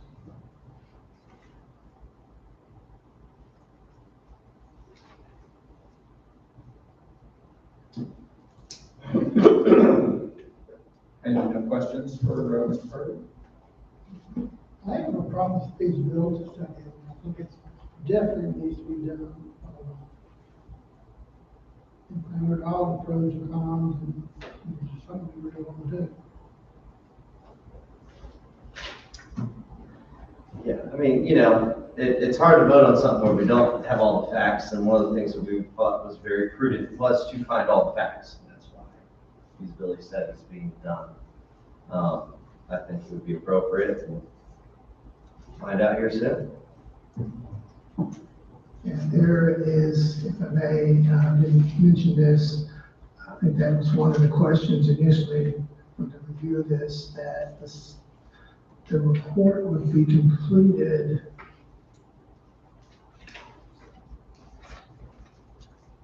within 8 to 10 weeks approximately.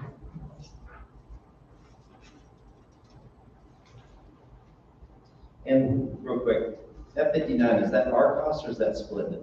That's what the county would pay half. All right, so half 59. Mr. Chairman, I move, make a motion that we move forward. Can I ask a couple questions? After we do discussion. After we have a motion, yes, sir.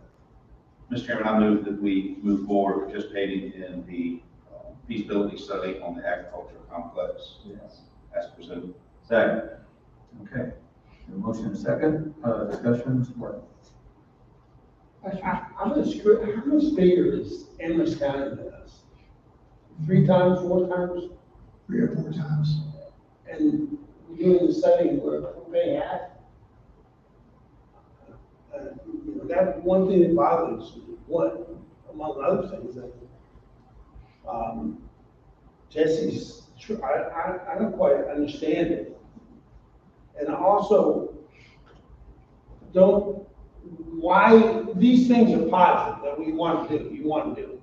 But why would we end up with so much of that control from another county that's probably will dominate us? Being as, that much bigger than us. I just think that if we're gonna move in the direction of doing the things we want to do, then we should do it ourselves.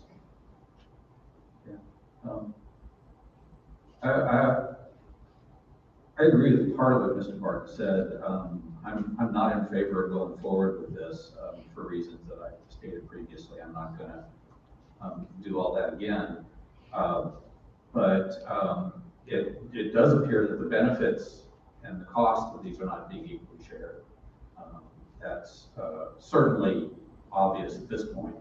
The fact that Amherst is not at all considering doing this in a different county, which is a fraction of its size, is, to me, shows that there's, a lack of equity, in terms of what they're offering.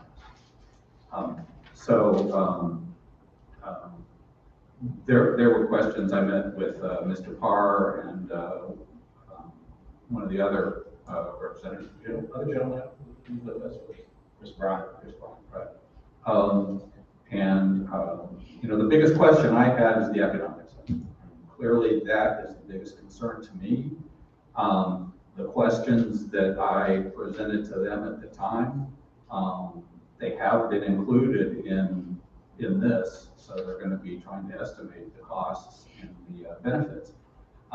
One of the things that I would really like clarified is that whatever revenues come forward in this project, which ones are providing benefits to us in equal share or in whatever share, so then to what's going to be happening in Amherst. The Chatham facility, which I really wanted to go down to visit, but I'm going to set up a time to go down and visit them when there's someone who can show me around. The terra firma for that is recurring revenue from businesses that are there. These are all going to be businesses that are going to be in Amherst. They're going to be primarily providing services to Amherst County. The equity in that for benefits for our county become really marginalized. And the things that this could be, that would be beneficial to our county, no question that they would be beneficial. But the costs are not going to be shared equally, and the benefits are not going to be shared equally. The costs on paper maybe, but for the county to undertake a development in Amherst County, to me just seems not just a bad idea, but silly. Any other people want to have a discussion? I think we discussed it before, Stephen brought up as far as, why don't we do it on? Do you really need a partner like that? That maybe on a smaller scale, but you definitely have a lot more control of it.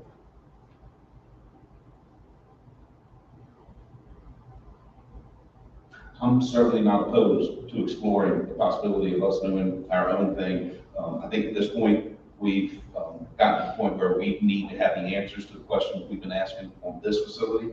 I want to clarify a comment, Mr. Reed, that we've addressed several times, and you brought it up again just now, so I'm a little confused, but you said that Amherst was not willing to locate a similar facility in Nelson. That is not true.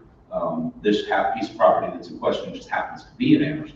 If that piece of property just happened to be in Nelson, it would be the same discussion that we're having now. And it has been addressed more than once in meetings with that committee, that is the case, that it's not, that they would not consider a location in Nelson County. They would not consider doing it at the property we're looking at, because that's so far north from a central location. But There have been discussions about other properties if this one didn't work out, and if they were in Nelson, then it absolutely would be something that the committee would discuss. So we talked about that a couple of times. I just wanted to address that. But I certainly would be open to looking at this after, we get this study back and it looks like that it is not something that we want to pursue, then absolutely I'd be excited to look at the possibility of doing something just us. Mr. Carter, is that your understanding?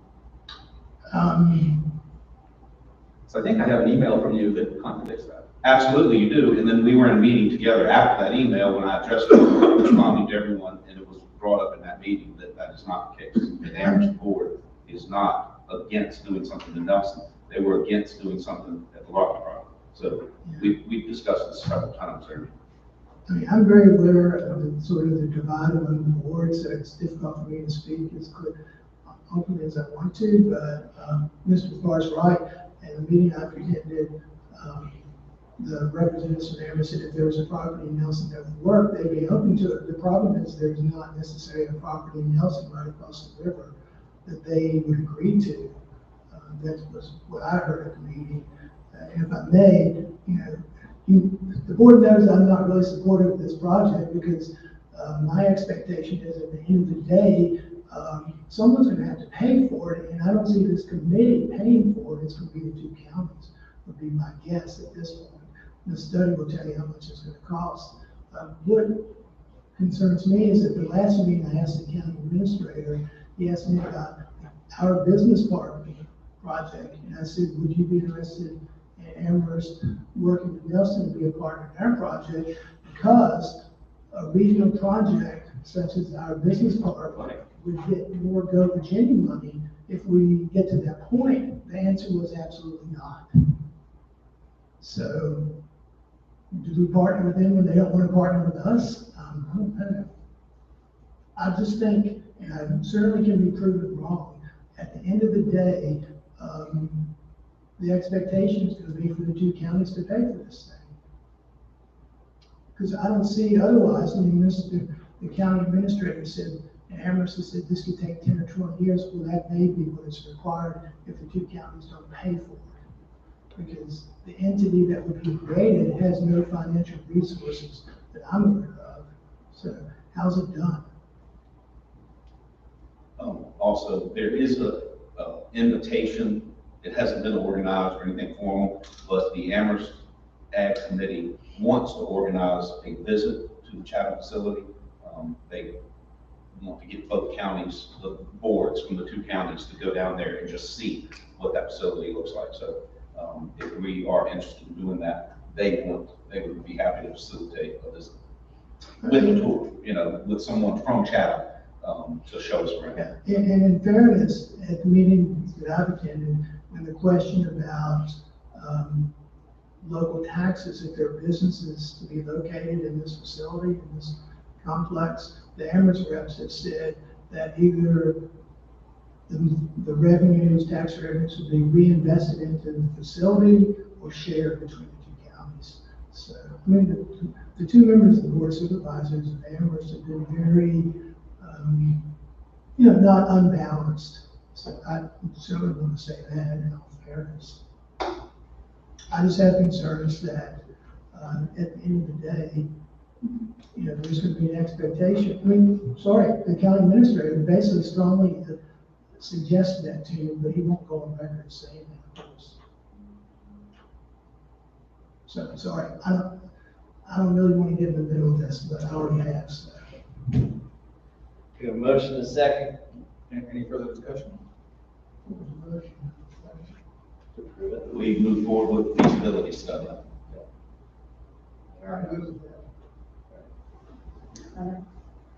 Mr. Harvey? yes. Mr. Barton? No. Mr. Carr? Yes. Mr. Rutherford? Yes. Mr. Reed? No.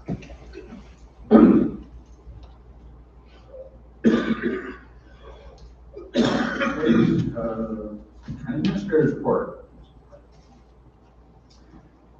So I've updated the coronavirus as of the 12th, which is the most recent 12th of this month, Department of Health data for Nelson County.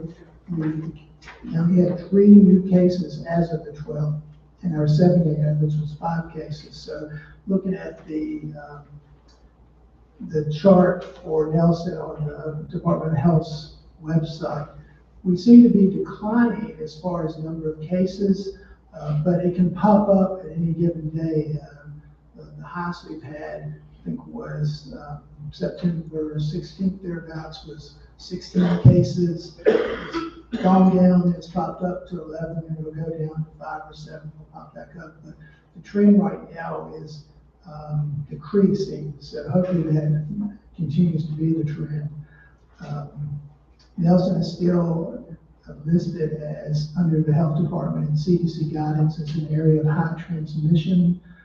So the recommendation is to wear masks in indoor or public settings, even for individuals who are not vaccinated.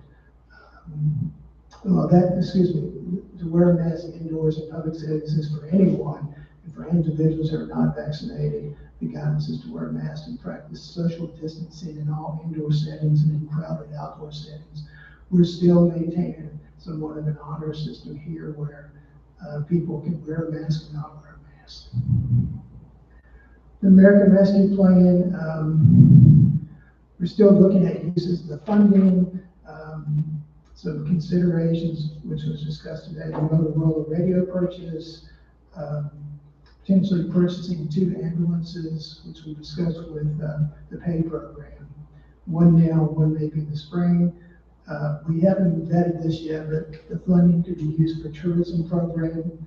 And then one of the things we're really looking at is with the recreation project is the potential use of the funding for purchase of the land and maybe some of the development park.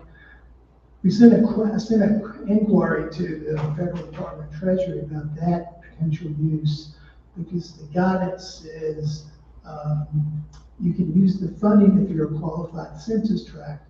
Well, our tracts are eligible, but they're not established as qualified census tracts because of the demographics and other jurisdictions within our region are worse than ours, I guess. That's the way I would interpret it. So potentially, since we're eligible, you could do it. If the Recreation Department project is determined viable for the board, that would be a really good avenue to use the money. The question is, would that be questioned or not? But with the abundance of funding out in the country, it's probably doubtful. So, and I'll note this in a few minutes about the status of the recreation project, but that would be a very viable consideration if the board was open to that. Back to the virus status. We're waiting on the issuance of federal regulations because, as the board reported this previously, the president has issued an executive order that employers with more than 100 employees are going to be required that all their employees be vaccinated or be tested weekly, and that regulation from OSHA is going to be forthcoming pretty soon, is our understanding. So we'll have to deal with that. Piney River Water System, 2 subjects. The consent order with DEQ is about to be lifted, with the health department. The GA system is working very effectively, so the department's has recognized that, and they've sent us an email saying there's been a release that consent order. And secondly, we're still working on that Usenco pump station, but we're just about around the corner, just a couple installations that'll return the station to the way it's supposed to operate completely. The comp plan, the request for proposals was advertised in the local newspaper on October 7th, and proposals are due by 2 p.m. on November 5th. So that's in process. The Blue Ridge Tunnel, I have a correction. We realized their 100th plus visitor on September 25th, which was done in less than 11 months, was, even for me, that's somewhat overwhelming to realize. The County Code of Ordinances, the draft transient occupancy tax amendment and the cigarette tax to actually enact the tax. We're deferred to the board's November meeting, so we'll have those public hearings advertised, and those two ordinance considerations will be on the November agenda. Solid waste and recycling, DEQ staff inspected the transfer station on September 8th, and we received a letter dated October 6th, no findings of deficiencies. And then most recently, county staff, and this is something Mr. Reed assisted with, has been assisted with. We had a discussion with an engineer from UVA and the director of the Ravenna Solid Waste Authority about resuming glass recycling. So what we can do now, and we're working on this, but it's more difficult than I thought it would be. The Ravenna site, which is off Dick Rhodes Road in Albemarle, will accept glass regardless of the source from Nelson County. At this point, at no expense to the county or its businesses. They know that could change in the future. So one of the things I think we're going to do is notify our businesses that they could take the glass themselves there while we're working on a solution for the county, because the issue we have is the way particularly our residential collection sites are set up,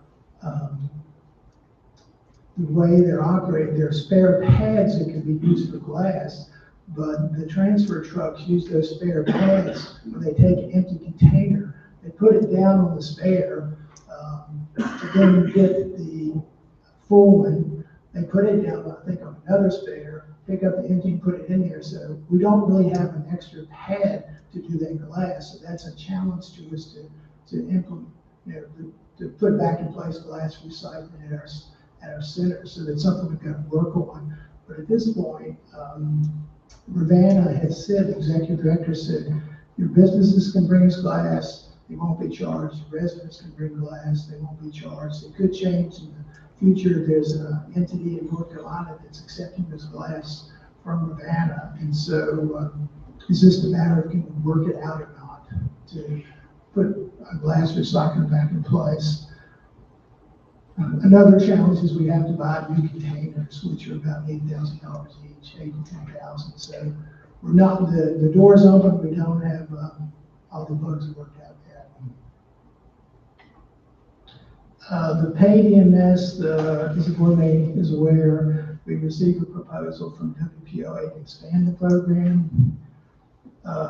It would add about 3 permanent full-time staff at a cost of about $250,000. But we're looking at that to determine if it's really necessary to add those 3 additional personnel and expand the program. So we'll report back on that.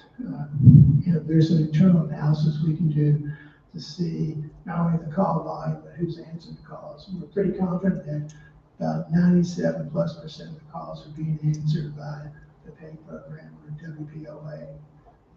Seemingly, according to Curtis Sheets, the volunteers are supportive of expanding the program. The question related to that is, are they amenable to receiving less funding if they're not going to answer calls? So this is something we're looking at, and we'll bring it back to the board. Current initiatives, the recreation project. We had our second team meeting by Zoom on October 1st. We have another one that's coming Friday. It's scheduled, not confirmed yet. That project is rounding the bend. We're almost ready to bring that forward with architectural partners. The business park, that meeting also was by Zoom on 10/1, and it's moving along very well, but they're not as far along as the rec center project. So what I see is, a work session maybe towards the end of November, thereabouts, to look at both projects, because we should have both studies done and the information from the studies for the board to take a look at, cost information, etc. I included again just a reference to the McGinnis building assessment. just to note that to the board again. Added that there was a joint CIP committee meeting with the school division, and we shared that information with the board, I think last week, the school division's information, which is pretty substantive. The two Livingston and Gladstone TAP applications were submitted by the Planning District Commission by the October 1st deadline. Yeah, we have a Firefly report that was sent out to the board that was considered by the Broadband Authority today. And lastly, the county had an appeal of a notice of violation that was appealed to the BZA, and the BZA on October 5th voted 4-0 to uphold the county's notice of violation. Someone had put basically a metal trailer on metal stilts right adjacent to the Piney River, I believe. There's a violation of setback. The accessory building prior to a main building use being approved, and then it was constructed in a floodplain. So we went through them, and we thought that they were going to resolve this without the BZA appeal, but the property owners decided to go forward with it. But as I said, BZA upheld the county's position, and now the property owners are going to have to remove that structure. Any questions? Is there any report from the CIP committee of the schools? I sent the board their list of projects. That's, I guess, for consideration at a future board meeting or during the budget. And the list is expanded. I think that Mr. Barr can speak to. I think I hadn't seen previously that they mentioned this, but I hadn't seen the cost estimate. And no county staff were able to attend the meeting. But I think one of the principals from Architecture Partners was at the meeting and went over the list. And one of the things was a major renovation of the high school. Two options. One was just 11 plus million, another was 20-something million. And there were several other multi-million-dollar projects. Like, for example, replacement of the vulcanized roof over the high school, middle school was about $4.5 million plus. So some of that could be challenging. They have a significant amount of federal funding, but I'm not sure exactly how they're going to use all those funds. But they could use it for infrastructure. And the state has, as far as I understand, but we haven't seen it yet, from their federal ARP funds, they may have a significant program for school infrastructure, but that's still to be determined. We haven't seen it yet. If they do, hopefully the schools will apply for the funding. CARES planning in schools. I've learned recently that the loss of learning of the students of this country is far greater than was anticipated with virtual learning, and that we have a third graders throughout the country, and in this community, learn how to read yet because they were taught virtually at home. That didn't happen. That I noticed that there was a fairly large number there, but I think that it's going to end up being significantly more to try to catch the children up to where they should be all the way through. You know, I see that I was in high school today. And when I was there, one of the primary things we dealt with was teaching the children to write. And these were juniors, and by the time you're a junior, you should be able to write. And I know you probably didn't, and I didn't either. But however, that's something that's critical to our children. And certainly reading and doing the simplest mathematical, addition to third grade. If our children are not at that place that they can do that, we need to deal with it. They have almost $6 million in federal funding right now to help deal with that. Yeah, but you talk about capital expenditures. You know, I'm just saying, you need to be aware of that. So that'll be the challenge. I don't recall the total number, but their capital items that were presented at the last committee meeting probably exceeded, if you look at big picture, $30 to $40 million. Yeah. So what are you gonna do? That's what I saw that.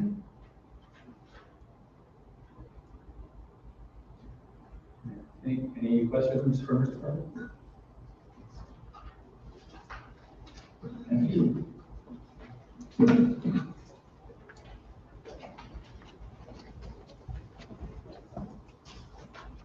Board report. Mr. Harper, you have a report? For sure. Okay. Mr. Barton?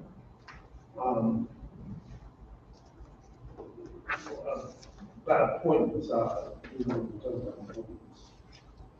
Oh, I do have one thing. Again, dealing with foster care, you know, which is one of the things we talked about. Darlene mentioned that she is aware that there are grants that are available to help communities find foster parents. Now, they're not like long-term things where to hire somebody. In a year or two, you can get a grant. Now, I know that probably that would be the responsibility of social service to make you aware of that. But Darlene was saying that all those stuff about comes into the county administrator's office. And if you could, you know, about grants and foster care, particularly on foster care, you could be aware of that, keep an eye out for it. Sure. And if so, help social services acquire those grants. We don't have any foster care in Canada, do we? We have 3 foster care families, I think, in Johnson County.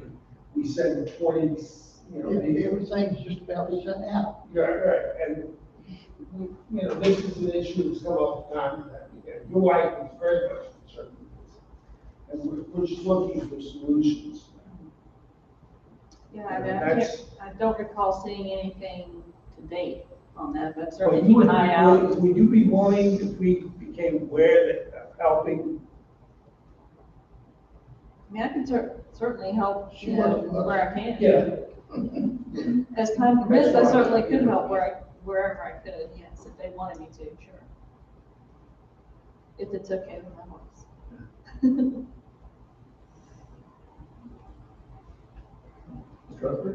TJPDC, we have some exciting moving forward with Christine. Lots of ambitious moves as it relates to broadband. We are likely, hopefully, to be successful in our BADI grant that's now spanned 13 counties, Campbell County all the way to the top of Madison. Not only with that regional housing partnership, I will be helping host a rural caucus. So we'll be talking about affordable housing in the rural context, especially in our region.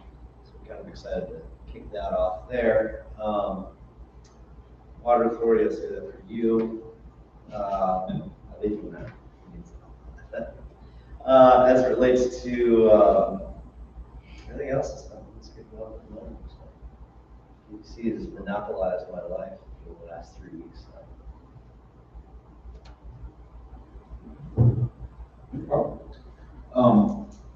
Mr. Carter mentioned the capital improvement planning meeting that we had with the school, and he forwarded the presentation to everyone that architectural partners presented, shared with us that evening. two big things right now that are the top priority for both. It seemed Jesse was at the meeting as well, and we all agreed that the roof replacement at high school, middle school, and the brick remediation are two things that need to happen.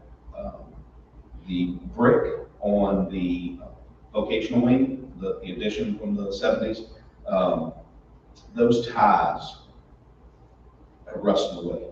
And the brick is going to fall off the building if we don't do something. That's about a $830,000 project. If we did it this year, $850 next year. So that's something that needs to be done. And the roof replacement is about, like Steve said just now, about a $4,750,000 project. But those are two maintenance issues that need to be addressed. And then they also have some dreams of updating the high school, because when the middle school project was done, basically all the old high school got was a little bit of lipstick, and that's about it. And they are going in, looking at a couple of different options. One being much less expensive, where they just do minimal finish work, some mechanical, electrical. That's about almost $12 million proposal. And then going in and doing major renovation work at the high school. And that's more along the lines of just under 25 million. But the problem you have with a project like that is,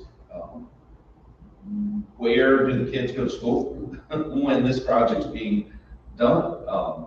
And then that brings in more expensive trailers or something temporary for them to do. And this was all evolved around a bigger conversation of, is it worth, do we do renovations to the existing structure, or do they look at building a new high school facility and then maybe using that facility for something else? I don't know. It's just big picture stuff being considered right now, which is the purpose of that committee. So, but everyone agreed that the two big things that need to be addressed sooner rather than later, roof replacement and brick remediation.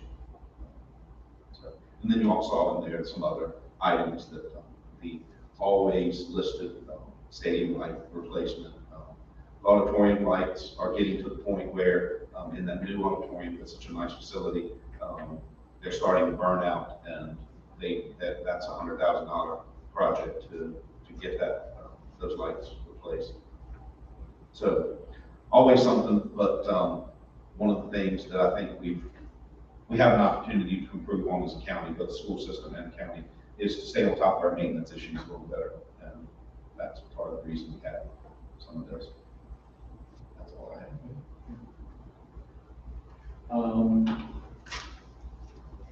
Mr. Barton and I participated in the Larkin Tenants Group Architectural Partners Zoom call. It was really informative, it's going forward, it's really good. We were both there 2 weeks ago, Friday. Maybe two other supervisors want to sit in on the next one to get up to speed on those things. That'd probably be a good thing to do. If no one else wants to do it, I would of course want to sit in, but other people need their shot at it. I'm real happy with this, the scope of work they're all looking at. So.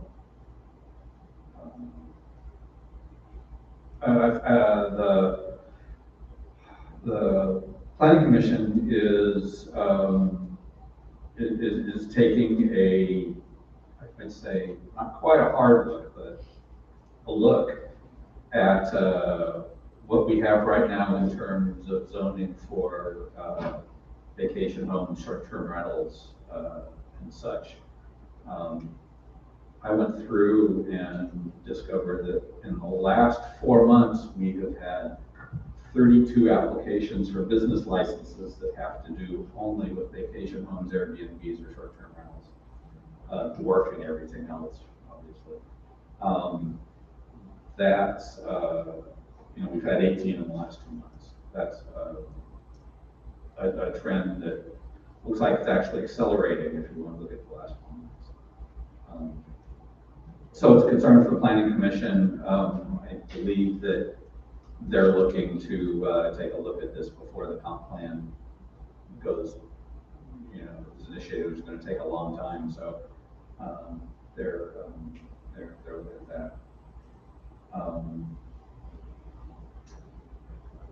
think that's all I've got. Can I comment on the Zoom meeting? Oh, sure. You know, interesting what they propose, and, the right part about it, the fields and the swimming area, indoor or outdoor. One of the interesting things that they said to me, they wanted to have the recreation, buildings or the swimming area on 29, so it would be an advertisement for the county. I'm like, wait a minute, people in Dutchess County live where they live either because it's their privacy or they have a good view. I mean, they didn't seem to quite understand that, but, it was interesting. I would recommend you go to the meeting. I mean, what they proposed, I mean, and listening to all the capital requirements of the schools, more and more I'm thinking that what we need is fields and an outdoor swimming facility. That we can afford. So, if that's all we have the money for, that we need to do that before we get to the point where we can't. Okay, thank you. Appointments. Yeah. Yes, so we have a few vacancies at this time. Social Services Board, I know you all discussed last month, and it was suggested to come back around to that. We have one applicant, Brad Burdette. I would like to point out that Mr. Burdette also showed interest in a few other areas of service with Planning Commission and Jaunt. We also have a vacancy with Jaunt right now. Would you all like me to run down this list altogether or let you discuss them individually? So Mr. Burdette expressed an interest to serve on the Jaunt board? Yes, but he had three selections on his application. I think you all discussed briefly social services last month, but no decision was made. It was suggested there would be a conflict, might be a conflict of interest. I don't think so. I would like to see that appointment approved. Which one's that? For social services. I know that was who? Burdette, Brad Burdette, lives in Wingina.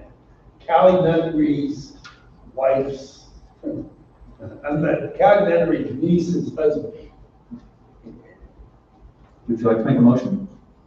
I'll make a motion that we approve Brad Burdette to the Social Service Commission. This is the Social services. social service guys, and this is this the guy who's currently on social service board and mathematics, the director? Yes. Director. That does not constitute a conflict of interest. It means he has experience. Well, It does with me. I think the only issue you have with that is he's going to be operating with people who are peers to him. Does that make sense? It might not from be a different place though. Yes, I agree, but it's kind of like how, like county administrators, Steve could attest to this. I mean, Steve hangs out with and has friends with many county administrators. There's like Candy might know many other HR people in other counties who she might interact with. My only concern is like on that peer-to-peer level, it gets a little funky when really the board is above and beyond, gives authority to. My interest is expertise. What? Expertise and knowledge. There's knowledge about For sure. He wants to participate, very much. Hey, I can understand that, I'm just saying, that's the optics of how you would see it, I get it. The incumbent is not interested. No, she stepped down. So this would be an appointment to her unexpired term. But Mr. Burdette is interested and willing to participate in other Yes, capacity. yes, and John was one of those other boards listed, and we do have a John vacancy. So, the Social Services Board, Ms. Stewart did step down months ago. Would Mr. Burdette be serving a full term or a partial term? This would be a partial term expiring 2023, June 2023.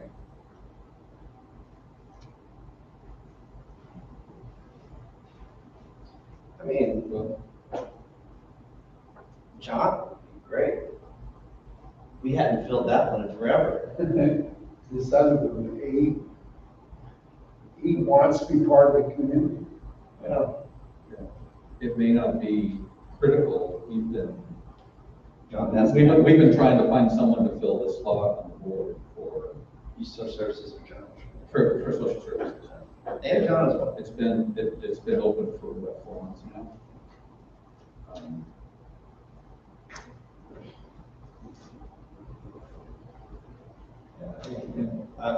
I'm not anti the guy, I just have, I mean, I would abstain because I'm not for, having putting him on the board. It could potentially put that peer-to-peer relationship in place. I mean, I think he's definitely wants to participate. I think, we need to get him in to participate. I just have that concern of being a director of another county, interacting and doing the hiring of another director of this county, so to speak. That's just my reservations. Any other discussion on this? There's some challenges about it too. So you made the motion. I recommend to the board that we appoint him. Okay, so you're making the motion. Made a motion. Okay, do we have a second? I will second it. Any further discussion? Mr. Harvey? No. Mr. Barton? Yes. Mr. Parr? No. Mr. Rutherford? Abstain. Mr. Reed? Yes. Motion doesn't pass. Okay, Mr. Rutherford, did you want to make a recommendation to the John Board? Yeah, I think he'd be a great candidate for that. Mr. Chairman, I move that we appoint Mr. Burdette to the Jefferson Area Transportation Group, replacing Dee Dee Green. Do we have a second? Second. Any discussion?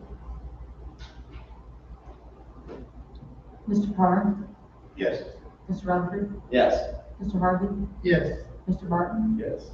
Mr. Reed? Yes. We have an applicant to the Broadband Authority. Now, I have a question. Now, if I bring this up next, You can bring it up every meeting. bring one up. Yeah. Appointment that I recommended to the Social Services Board. After you hear them. Yeah, I don't think you can make the motion again, I can't make the motion again. Robert's rules of order. Oh, okay. You can serve on this. So next on the list is the Board of Zoning Appeals. Angela Jones is currently serving. Her term expires November 11th, 2021. She does wish to continue serving in that position. Great. Mr. Chair, I move that we approve Angela Jones. She's been serving on that for a long time. The appointment onto the Board of Zoning Appeals. Do we have a second? Second. Discussion? She is a Central District person, by the way. Oh, no, Angela? I thought she lived in Miles Lane. I think she's Central.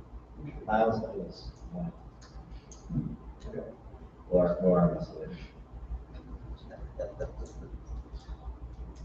Okay, Mr. Harvey?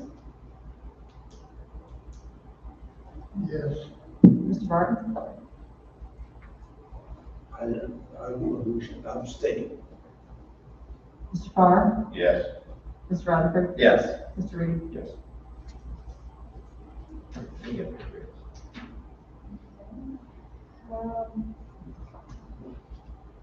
The next item would be the Blue Ridge Cigarette Tax Board. Ernie? We need to choose a representative, for the newly formed board. I do hope, yeah, we want this to be a board member, so I guess this is a required board member. I suggest it be a board member, at least in its infancy.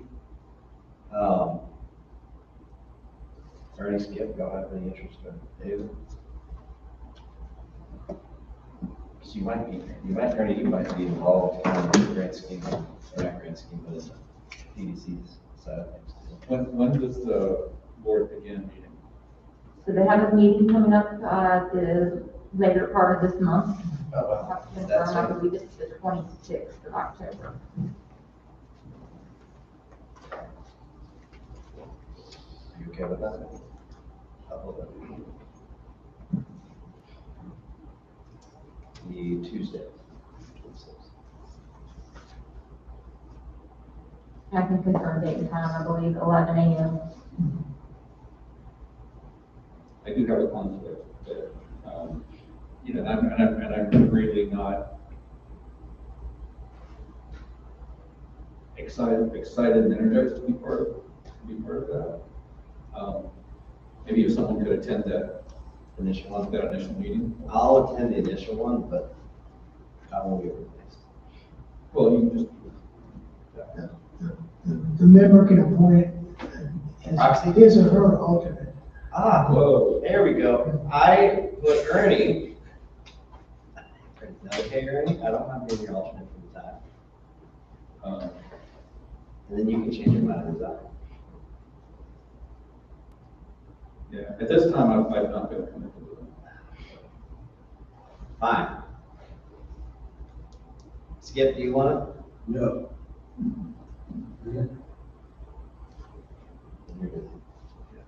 All right, fine. Ernie put me on there.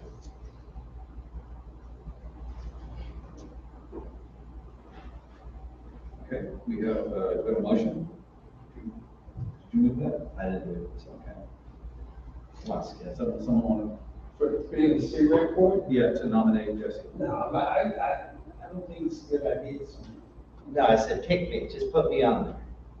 Well, Okay, that's I fine. want to. I don't don't want to put anybody on. All right, I voted against it. that's right. But it's pretty bad.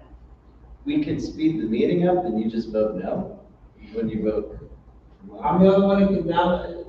No, someone. No, anybody can. Well, what's the problem?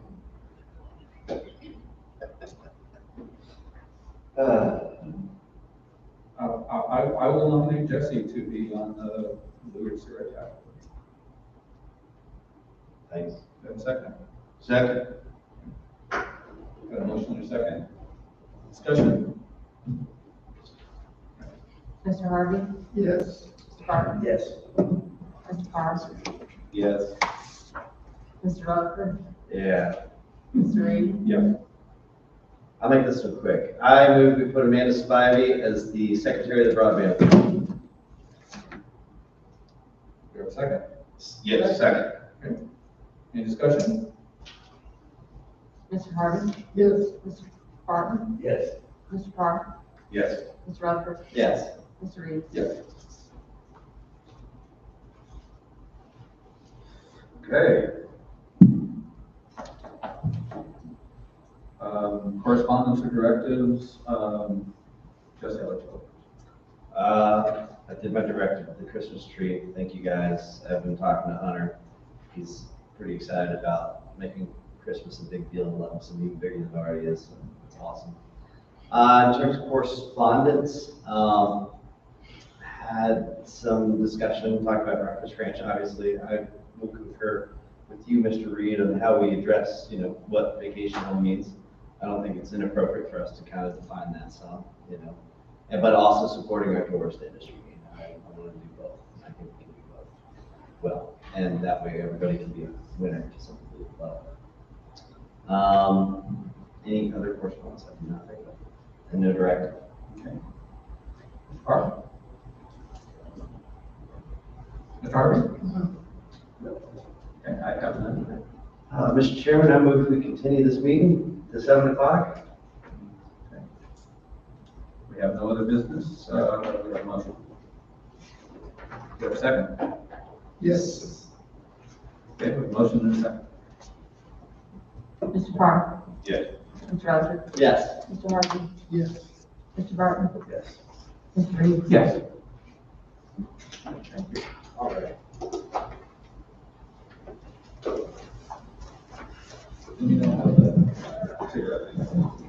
Am I?